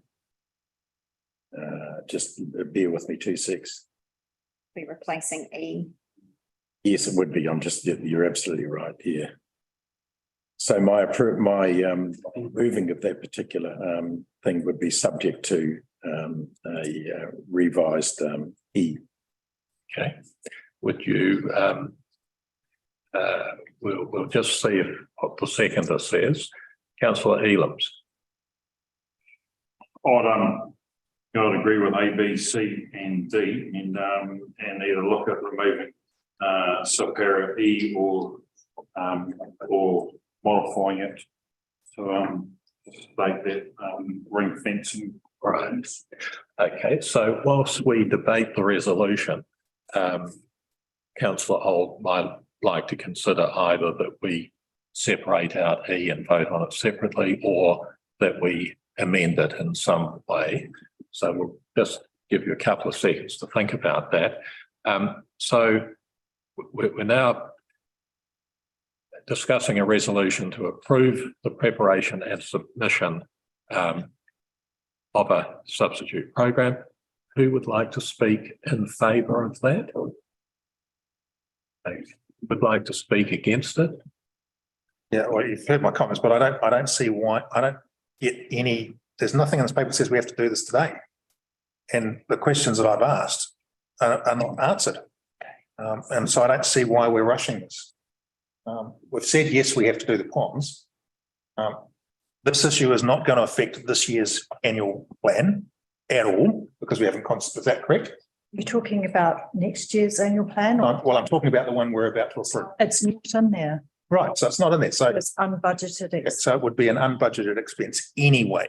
Sorry, but an unbudgeted expense on the annual plan we're about to adopt, or It would be an additional operating cost to the current. coming year. So it wouldn't get held over to the LTP. It would be an unbudgeted expense on the upcoming AP. If the work is to be carried out in 23.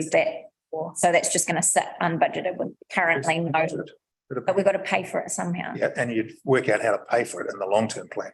And that's what the advice we were given was, you can do this. And again, I come back to the point that I'm just going off what I'm trying to remember what he said. I specifically asked these questions in our workshop.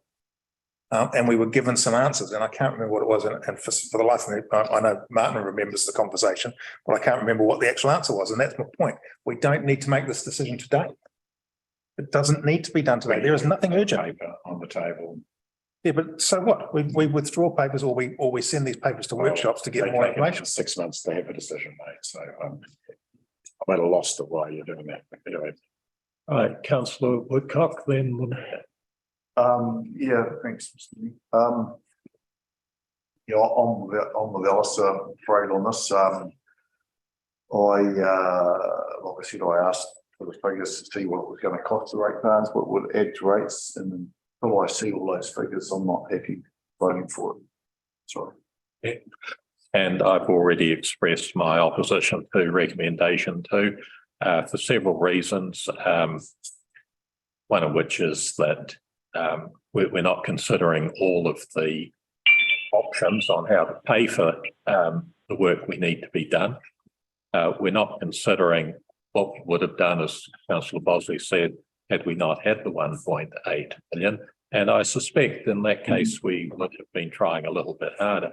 But also, in all of our budgets, we sometimes have something that comes along, you know, a dental bill, you know, taking your cat to the vet, you know, and all of a sudden we spend $500 we hadn't anticipated happening. All that happens at the end of the year, we expected, you know, $10,000 in the kitty to go on holiday.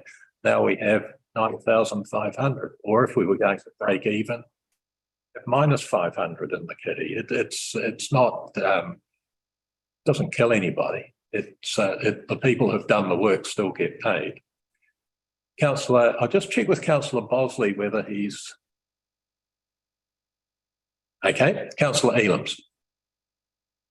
I certainly take your points, Alistair and Aaron, about asking questions and not receiving answers in time.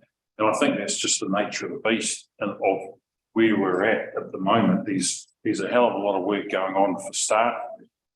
There's a lot of questions that we've got. I mean, you're not the only ones that have been asking questions and haven't yet received answers.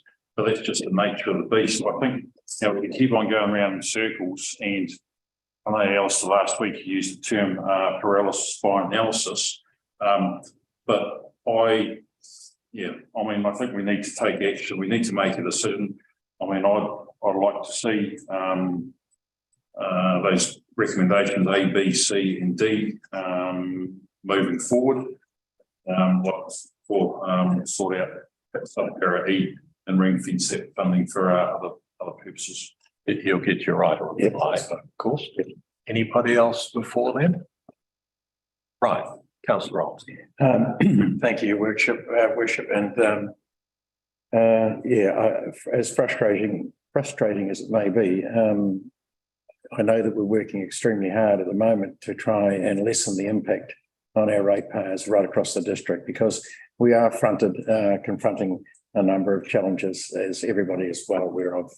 And if we don't take the bull by the horns occasionally and try our very best to reduce that impact on our ratepayers by taking up an offer like this, I mean, it's not exactly a win-win. It's $200,000 short for our rural residents, but it's $1 million towards the cost of a $1 million contribution to doing a job that our regulators are saying we have to do. We know that we have to do. We know this has been deferred over a number of years, and there's no point in looking back. There are mistakes that are made. We're not going to be making the same mistakes, I can assure you, because we're right over the top of it all. So what I'm saying to you is that $1 million is going to have a much lesser impact if we use this money to do that rather than go to the bank and borrow it.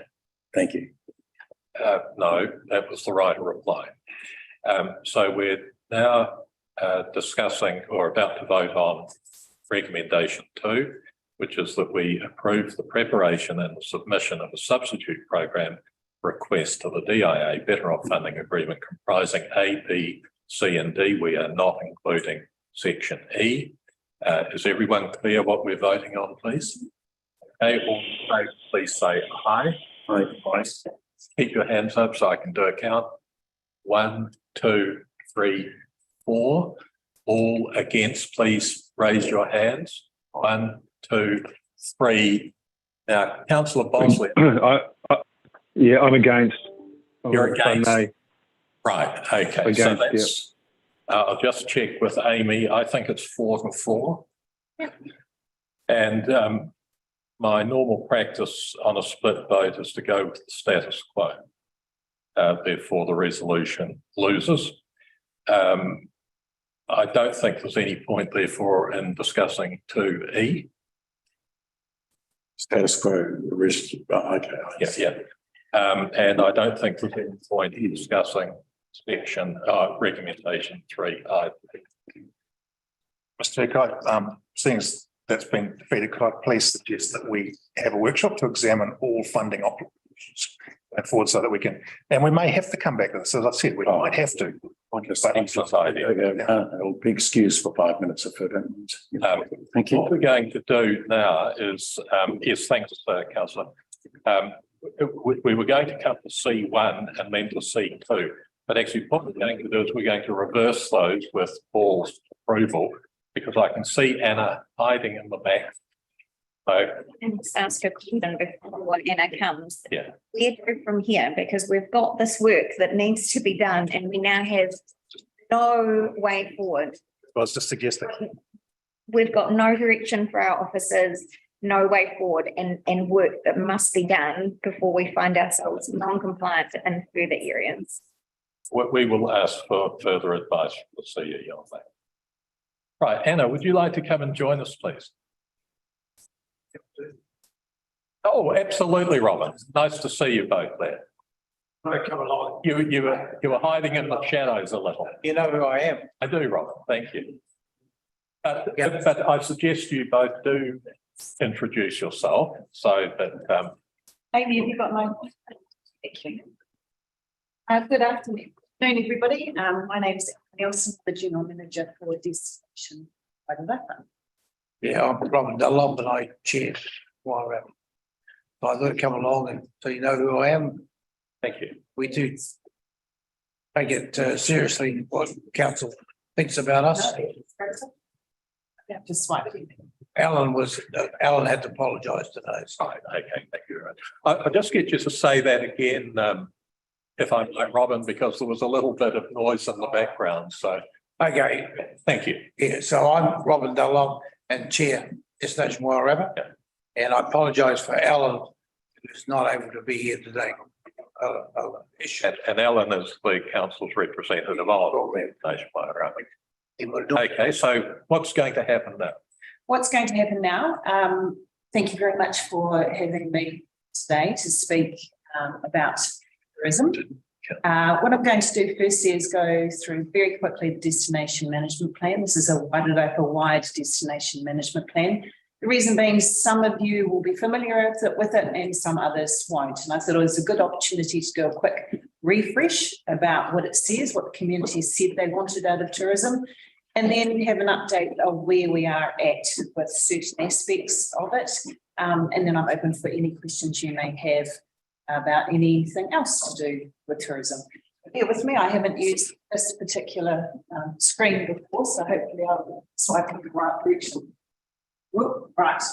Recap for those who weren't around when we did the destination management plan. As we know, March 2020, everything shut down, tourism became a dead duck. The government said we recognise that and they gave us some significant funding. It's called Strategic Tourism Access Protection Program funding, which concludes on the 30th of this month. That funding was provided to us under 3 different categories. One of them is destination management planning, the other one is capability building, and the third one is marketing. It was a contract that we entered into with MBIE in order to reimagine tourism. For us here in the Wairarapa, it was a true gift. We have not had that sort of investment into planning for the success of tourism ever before. And we wanted to make good use of that funding, and I believe that we have. The first part is developing a destination management plan. This is an MBIE requirement for every RTO in New Zealand. So we engaged a company called TRC Tourism, who specialises in tourism plans, but also Indigenous and sustainable plans as well. And we felt that that fitted well with our makeup of our region and the aspirations of our community. What we did, first of all, a quick recap, did some desktop research and looked around, see what else was out there. Looked at the strategic context of where Wairarapa sits within the Greater Wellington region and then within the North Island and New Zealand and globally in terms of tourism. We then did in-region consultation sessions with community, iwi, councillors, any stakeholder, anyone actually who has anything to do with tourism, we spoke to them.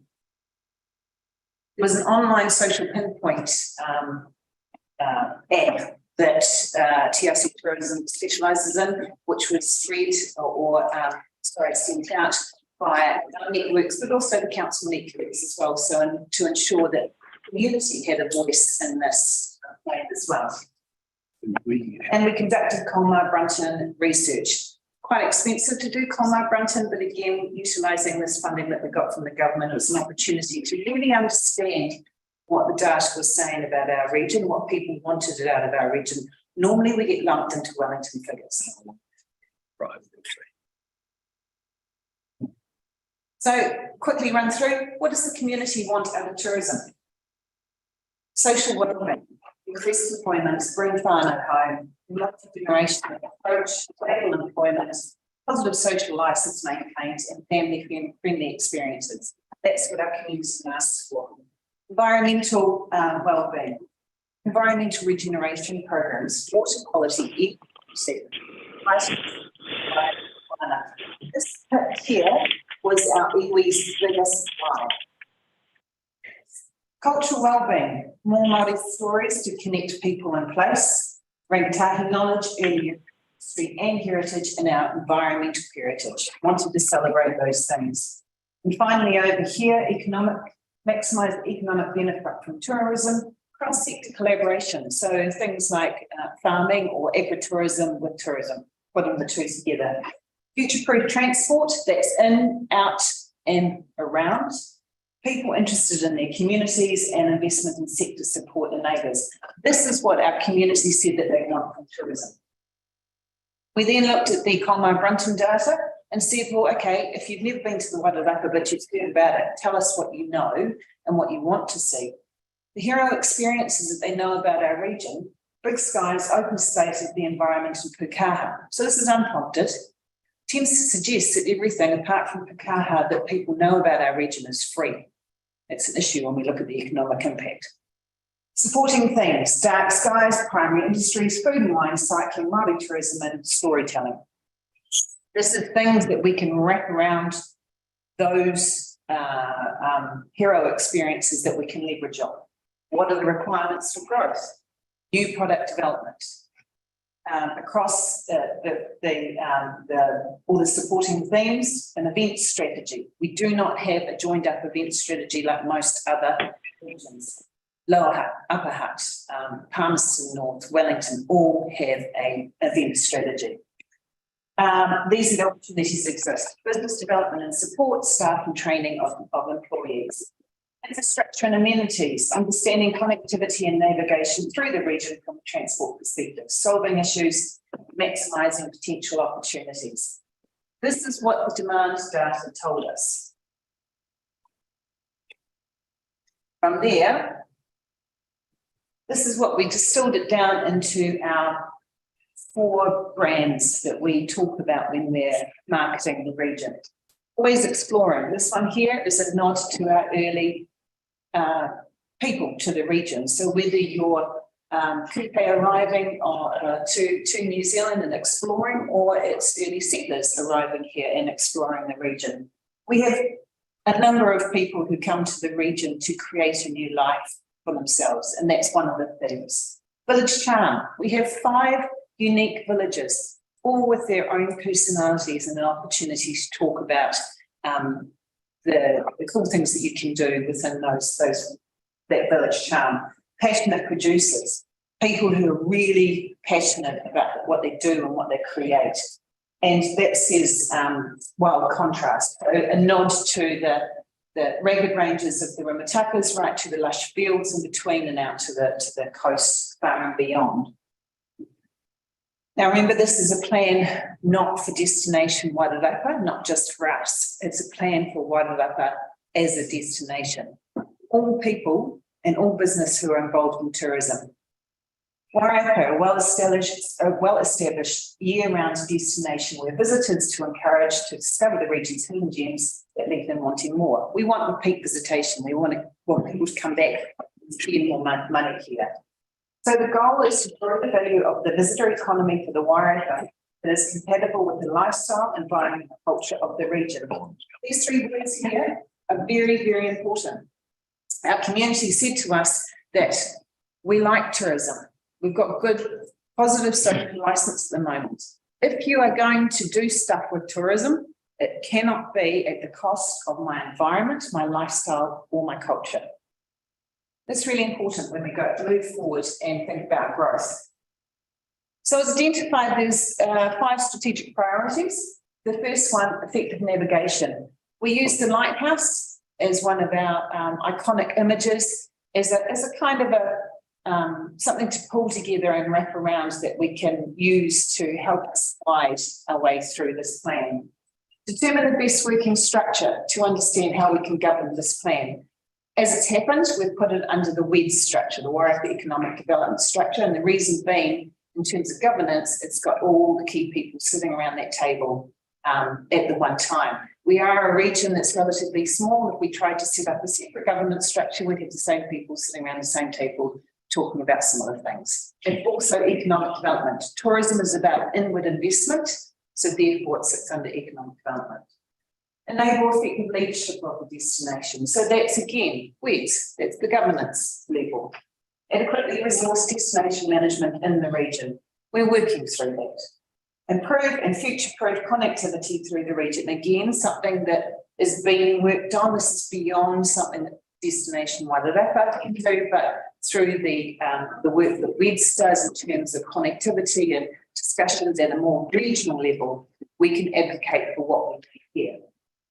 Strengthen data insights. This is a tough one. You may experience this in other sectors, but typically Wairarapa's data is wrapped into Wellington. Wellington and our 2 economies are very, very different. As an example, during COVID, Wellington tourism numbers over time took a deep dive. During COVID, our numbers went the reverse. If you put the 2 together, all we're doing is making Wellington as a region look like it's not performing as bad as it was.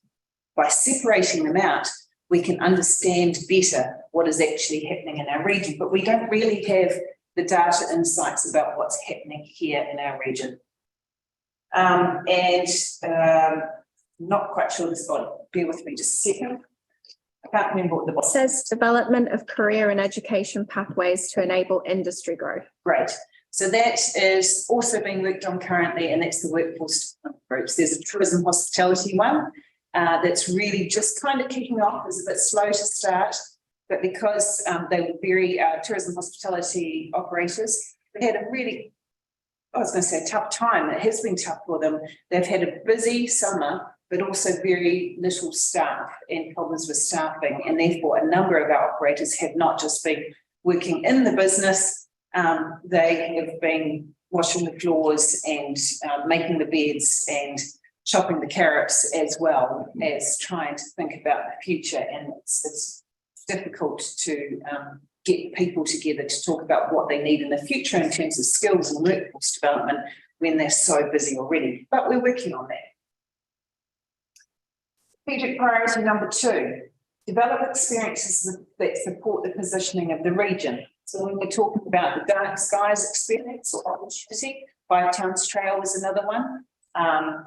Things that there is demand for that we can work on. Thank you. It's probably there you go. Things that we can work on, and that's called developing product. So product is chunky things that we can develop that people will spend money on. As an example, I often use this one. If you go out to Castle Point, have a wonderful day out there, you know, enjoying the scenery, taking a walk, you come home, back to Wellington, perhaps you might have done a day trip and go, wow, wasn't that amazing? But all you've invested into that economy is perhaps the cost of an ice cream. What we want people to do is come into our region and stay in our hotels, enjoy the wineries, but also invest more money into this area. So whether that's doing a tour with a local person, whether it's a dark skies tour, or taking a cycle ride and being fully catered for all around the coast, that's the sort of products that we're looking for. So we get more investment into our region, but also the visitors that come here have a greater connection with our region. They understand more about our way of life. They go home and they tell their friends, and their friends want to come and they want to come back. That is the key thing. Work with iwi to determine tourism aspirations and provide support in the development of experiences. That's again product development. You know, our most unique story for this region is our early people story. No one else has got the same one as we have. And many regions in New Zealand have got lovely wine, nice restaurants, cycling, you know, good walks. But what they don't have is all of that combined with our early people story, and now a Dark Skies Reserve. Develop strategic approach for events. We talked about that. That requires a really joined up effort in order to make sure that we maximise the events. Develop capability. We're working with Business Wairarapa now to make sure that there's an opportunity for our tourism and hospitality people to work through Business Wairarapa. We've resurrected the old Kiwi Host. If anyone ever was involved in hospitality back in the day when they're at university or whatever, Kiwi Host was the thing that New Zealand did. It was sponsored by the Tourism Board back in those days, and it really lifted people's game. It was kind of the beginning of would you like fries with that for us, and it taught young Kiwis to engage with our visitors, look them in the eye. It's the real basics. So we've brought that back for the Wairarapa, and we're the first in the region, in the country to do that. We've recognised there's so many young people coming into the industry, but some of them require some extra training in terms of looking somebody in the eye and smiling at them, or even their phone manner, because they're so used to texting. Identify the sports services and industry enablers that need to be developed to empower the visitor economy. Leading environmental regeneration. This we haven't touched on at all, but it's something that we as a group really need to do, particularly when we're talking about Dark Sky Reserve, which is a reserve. There is possibly an opportunity that each time a tourist comes in, there's an opportunity for them to commit something, a financial something, to keep our Dark Sky Reserve kept in the pristine shape that it is. That requires a joined up program and some effort together to make that happen. And then destination marketing. This is destination Wairarapa. This is what we do. Finalise our brand story, which we have done. Building awareness of Wairarapa, using the brand story, incorporate storytelling within marketing campaigns. So storytelling, that, as I said, that's the iwi piece that we really need to work with iwi to develop, to tell our unique stories, and resource appropriate and effective destination marketing.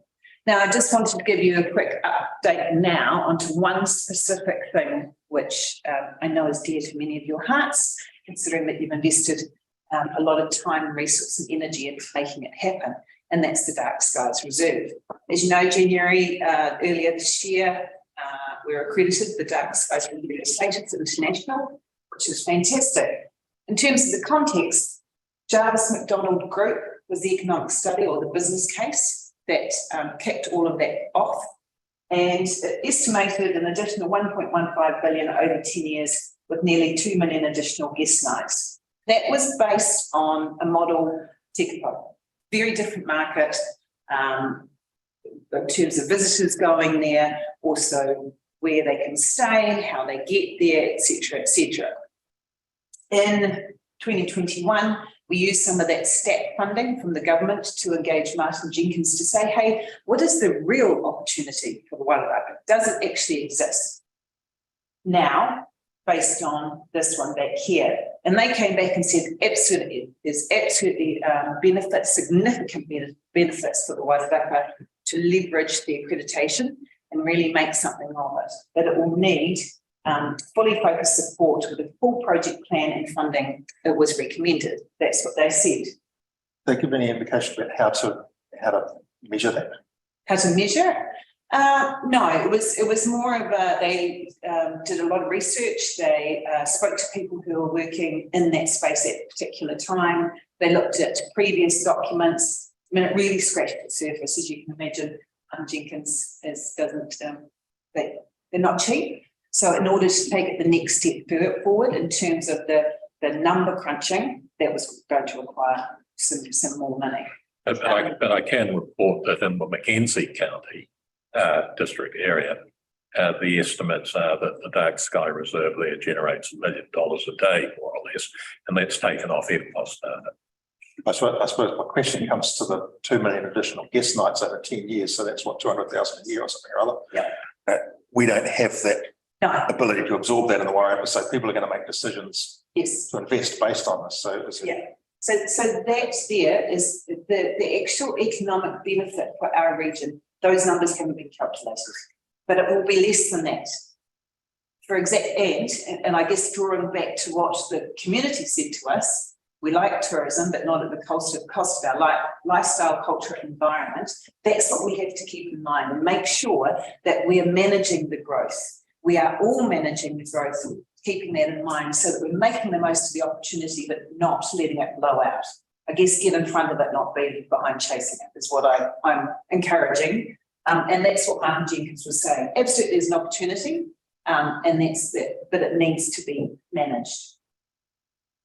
So the strategic framework, so looking at all the documents around the region that support Dark Skies, it's in the project is noted as a project of strategic importance in the Wellington Regional Economic Development Plan, the Wairarapa Economic Development Plan, the Wellington Region Destination Management Plan, of course, our Wairarapa Destination Management Plan, because it's not just important for us, it's important for the Wellington region, whether you look at that from a conservation perspective, or there's a tourism perspective, because if you're an international tourist, you're going to flow through Wellington to get to it.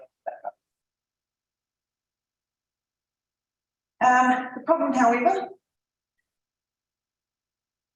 now that I've got a handle on it, the current status. As we all know, and I hear you debating before, there's a lack of national regional funding to progress this full project. There just isn't the money floating around out there. There isn't any PPF, there isn't anything out like that for tourism just at the moment. Who's to say what might happen next year? Don't know. But rather than sitting on our hands and not doing anything about this wonderful asset that we have here, what we've done is we've distilled the project into a multi-stakeholder program of projects to ensure that opportunity is not lost. We've got to make some incremental little steps forward to make sure that this opportunity is maximised. It's a staged approach across multiple work streams and involving multiple stakeholders that is cognizant of the current business, their characteristics and aspirations. So, for example, one of the work streams is PR and marketing. Well, the Dark Sky Society Destination Wairarapa absolutely sit on that. There's a work stream called infrastructure, which is absolutely councils are involved in that, and the Dark Sky Society as well. We're talking about the lighting, car parks for any future development, etc.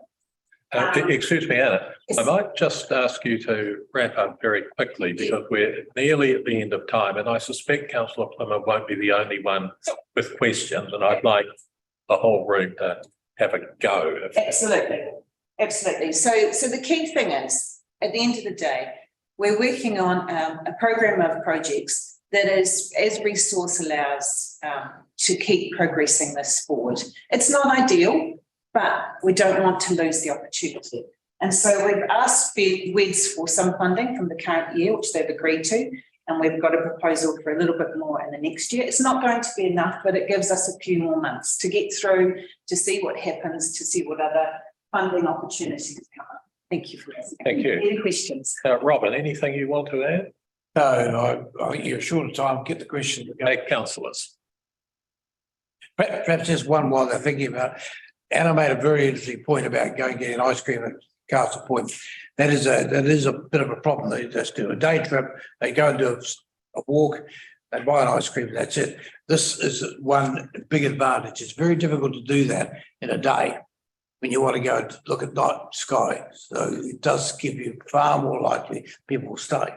So I just make that point. Councillor Woodcock. Yeah, I'll just reiterate that point. I go to Castle Point usually once every summer, get fish and chips for lunch. We tell everyone we know, go there, they're the best fish and chips on the planet, go there for the day and do that. So, and I apologise for taking the phone call, go there for business.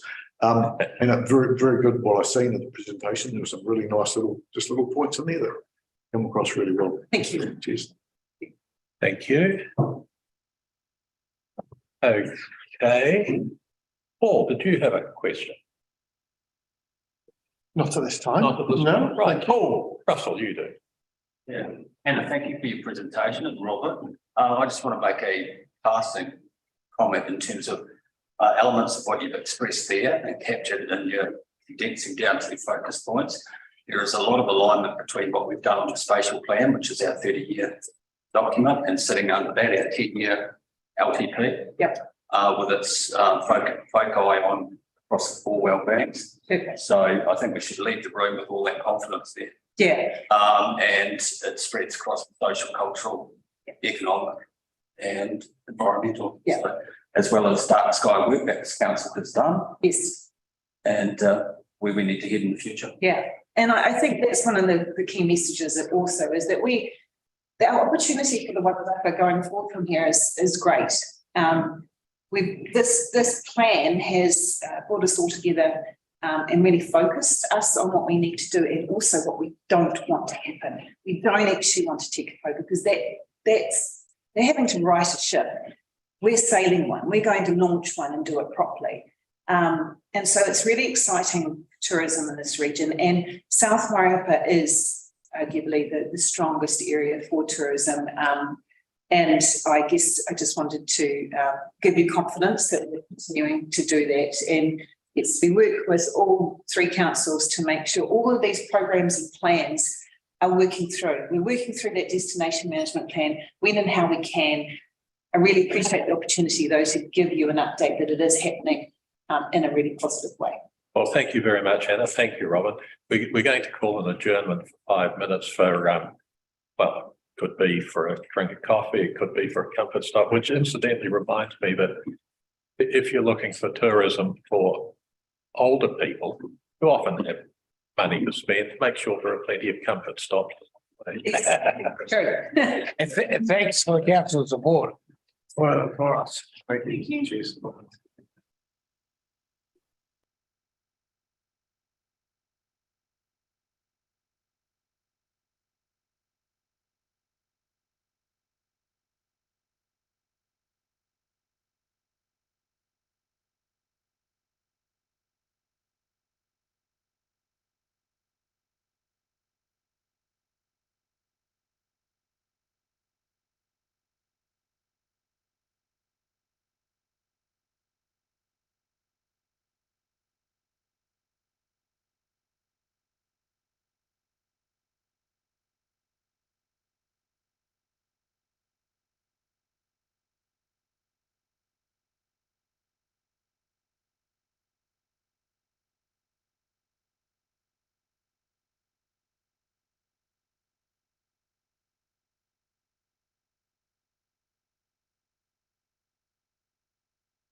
So can we just do a double check that councillor Bosley is with us? Yeah, right here, mate. Good, excellent. Thank you very much. So we do have a quorum. Can I just say that my conclusions on part of today's meeting is that 5-minute breaks are a bad idea, but we might have fewer but longer. Anyway, Paul, your report, please. Thank you. Obviously, I'll take the report to bed. We're just to highlight some spots. First of all, I think it was earlier on in the day highlighted the fact that we're going to be scheduling a series of workshops to make sure that councillors become more informed over time around some of the key strategic topics. So the ones I'd like to highlight are Three Waters reform in the first instance, as it says in the paper. The cabinet paper went up in May, and we're expecting for the bills to be passed in August. To touch on a related point from earlier on around debt funding and the implications of Three Water reform, the debt funding timeline, the exercise that that's being done with councils is actually taking place now over the next 12-month period. So one particular issue that our CFO has highlighted is, of course, the taking on of additional debt without first engaging with DIA over transferable debt. Because the last thing we would want to be is in a position where we've got the debt but no asset to show for it further down the line. And so that transfer of debt is something which we're going to have to be really conscious of. The other ghostly elephant in the room is around RMA reform. And in fact, the introduction of this legislation, there are three acts that come from the reform, and they're expected to be enacted mid-year. This is probably one of the most significant changes to resource management legislation since, is it 91, the RMA introduced, 91? 91, but subsequent. Amendments, yeah. So again, resource management is going to be one of those topics that we will be having a workshop on with councillors. So the Natural and Built Environment Bill and the Special Planning Bill will expected to come into law mid-year, and the Water Services Legislation Bill and the Water Services Economic Efficiency and Consumer Protection Bill, as Barry said all that in one breath, that was quite impressive, is there by August. So those are really the key legislative changes that we are expecting to see for the rest of this current year. One which isn't listed, but is still related, is the changes to the Emergency Management Act, which references resource management, but also starts to introduce conversations around key policy changes in terms of coastal retreat and that kind of thing. Of course, we're in the annual planning process. So tomorrow we've got hearings and deliberations on Friday. So there are obviously some difficult decisions to be made, some challenging decisions to be made there. Touch on a couple of other issues that go into our significant projects. Really, these are the things that are in flight, so they're already in motion.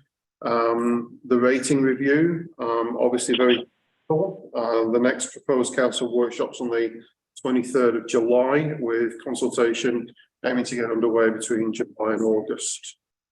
In terms of corporate services, the IT architecture changes have now moved into a business as usual space. It was one of the quite big areas of corporate services investment over the last 12 months or so, but that has become more part of our normal business operations now, rather than being something which is a significant project as a standalone. We've made quite significant improvements in our business resilience, our IT architecture and that type of thing. So we are in a much better place there now. For those that were able to make it, of course, we had our dog pound opening fairly recently as well, which was the 29th of May. Many of you obviously are across the other significant projects like the Spatial Plan, Featherstone Master Plan, these types of things, and the project status is in there. The one thing that isn't in there, of course, is because we're still very much at that exploration phase, is the Martinborough Wastewater Treatment Plant compliance and capacity issues. And as we start to get clarity around funding, then of course that will become one of our strategic topics that we'll report on a regular basis through this same mechanism. One of the final things I'd like to cover off really, you'll note on page 470 that we've started now adding in a separate section around Local Government Official Information Act requests. We felt it important that councillors are aware of this area of work. It is a significant time draw on council officers. Of course, we want to develop transparency, and we're thinking about how we can enable ease of access to information and documentation that council holds. One of the key challenges we've got here, of course, is that only about 30 or 40% of our council information assets is in digital form. Others are in hard copy form, so the time that it takes sometimes to find information can be a little challenging. Even so, between 5 April and 16 May, we had 24 official LGOIMA requests, 10 of which have been completed, and we have an average turnaround time of 10.1 days. A LGOIMA request needs to be processed within 20 days. Not included in this number are the 239 individual questions that we had around the annual plan process, of course. So we were dealing with LGOIMAs at the same time. 27 of those questions came in via LGOIMA as well. So those were in addition to the 24 that's included in that table. And that's it. Thank you very much. Any questions? Yes, thanks, Councillor. Thanks, Mayor Martin. Paul, you mentioned under the water service, water reform, about debt handover decisions. So that's is that going to take a year for DIA to work through as to whether they'll accept the debt that councillors take or councils have taken on? Up to a year. Yep. So that's that one. Has there been any discussion about decisions around assets, asset handover, like South Wye? So our council has got the Featherstone Golf Course, and while I understand that we're not going to be using Featherstone Golf Course, Featherstone wastewater, what's the process, or how long could it take before a decision has been made, which may or may not allow council to roll out of that and sell it on and perhaps realise some capital, or are we going to lose it to the entity? It's a multifaceted question that I'm going to try. It's all right. It's a bit of a moving feast, caused in part by the fact that the restart of the Three Waters piece, moving from the original 4 entities to the 10, slowed the discussion somewhat. The back end discussions between the finance team and DIA of the NTU were ongoing throughout. So there's been work around asset valuations, but they're really just getting to grips with really about what the current state of our assets are and the prioritisation of projects over the next 10 years. So those have been the main conversations rather than any hard and fast transfer of assets on particular dates. Okay, look, I will move that we receive the interim CEO's report. Do I have a seconder? Thank you, councillor Gray. Any further questions? Then I'll put it to the vote. All in favour, please say aye. Aye. And thank you very much. And can I congratulate you on the much speedier turnaround of OIAs than I've previously been the case. I think that really. By the team, in particular, Amy, to your right. Yes, well, I do know that Amy is a very efficient person, and I'm very grateful for it.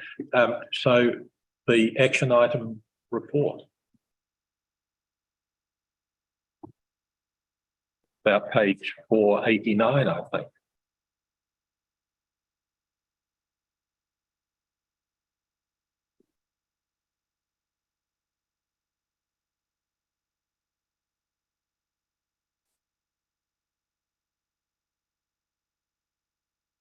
Any questions? Thank you. Just two queries.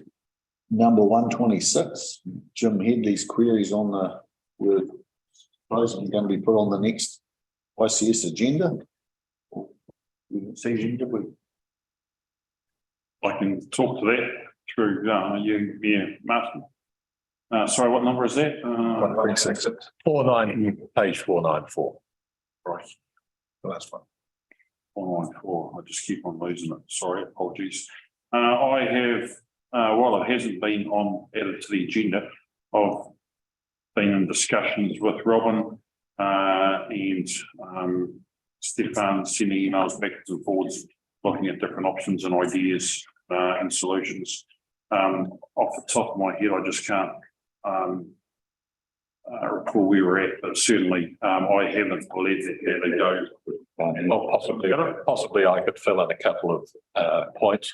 You'll recall that Mr. Headley commented how another friend of his, Bill Druzianic, had never received a letter in reply to a previous query, I think about 2 years ago. And at that time, I made a commitment that we would find the reply if it existed. If it didn't, I would go and personally apologise. We found the reply. We copied it again. I wrote a brief letter just saying I regret that he'd never got it, but we had sent it to her. And I went round and visited. And I'm going back next week, I think, just to have a little follow-up on that. The other thing that Mr. Headley was concerned about was the issue of Mr. Druzianic paying rates on a water race that actually isn't fit for purpose by the time it gets to him. And I think that there may have been a suggestion that there might possibly be a rates remission possibility. I took a look myself at the rates remission policy. I don't think it covers this position at all, but it's certainly something we can look at through the rates review and going into the long-term plan. But I have said to Mr. Druzianic, there's nothing that's going to change in the coming year. And if it does change, then you'll get a pleasant surprise. The other one issue is number 47. Stefan might be man's side with this. The rugby club lease. Are we any further? Raydown Trustlands Trust. Are you? Is that your? It is within my teams, and I'm sorry I don't have an update. Yes. I wonder with 126, Paul, if we can now declare that to be closed. I think I would agree. Thank you. Yeah. Okay. If we just move briefly on to the mayor's report, I think possibly for the people here, the most important thing is that we've collated your responses as regards the way the council timetable works. So we've got the message, I think, loud and clear that Wednesdays will be council day. We will be bringing a paper to the next council meeting where we get your support to make that happen. Because if you recall back at one of our very first council meetings, we actually did agree to a schedule of meetings. So we're now going to have to change that, get approval for it. And I don't think that'll be a big deal or anything like that. But it is coming very quickly. Just a little note that one of the other decisions that was made is that representatives of the Murray Standing Committee be invited to committee meetings. The Standing Committee has now made its decision and they are reported at the bottom of 496.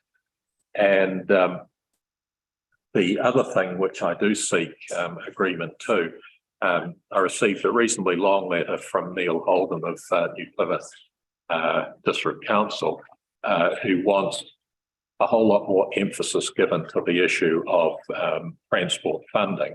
So he's written quite a long note there, and I thought it was actually quite interesting, particularly graph 1, which shows that over the whole country, you know, the remaining seal life of our network is just getting shorter and shorter and shorter.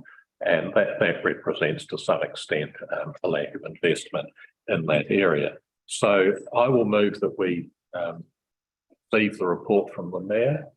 We have a seconder. We do. Thank you, Councillor Sadler-Footer. All in favour, please say aye. Aye. And then we'll just, I'll move that we note the Murray Standing Committee members appointed to committees. Do we have a seconder?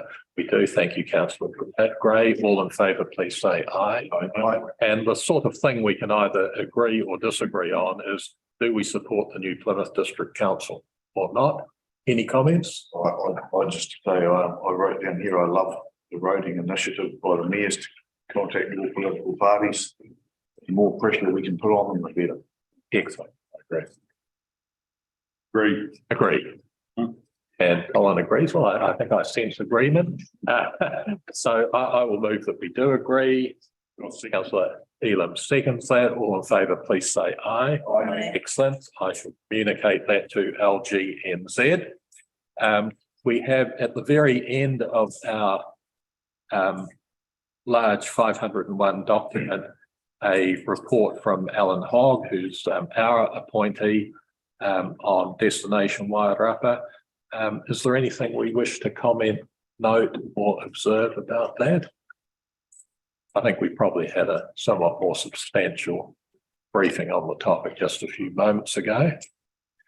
Okay, well, in that case, what we're going to just conclude with is the going into a publicly excluded session, just to do a little bit of final work. So I do apologise for having to evict anyone, but thank you very much for joining us. Thank you. Thank you. Yes, I suppose that's right. Resolution first. You need to do. What do we need to do first? So you Resolution. Resolve to go into. Yes, I'm just looking for my wording. Or don't turn Councillor Bosley off, will you? No. All the members here. Okay. I'll give the resolution first. We do. Okay, so like that, there it is. Okay, so we're now going to enter into public excluded, provided somebody moves that we do so. Yes, Councillor Gray, Councillor Elam seconds it. So the subject matter is that we're going to confirm the minutes of a publicly excluded meeting, and we're going to consider some recommendations from the Marlborough Community.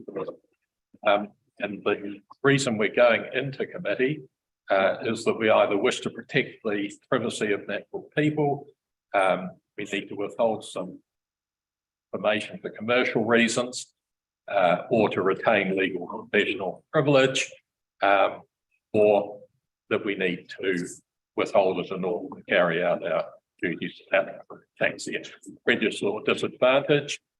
All in favour, please say aye. Aye. No. Against? No one has. Right.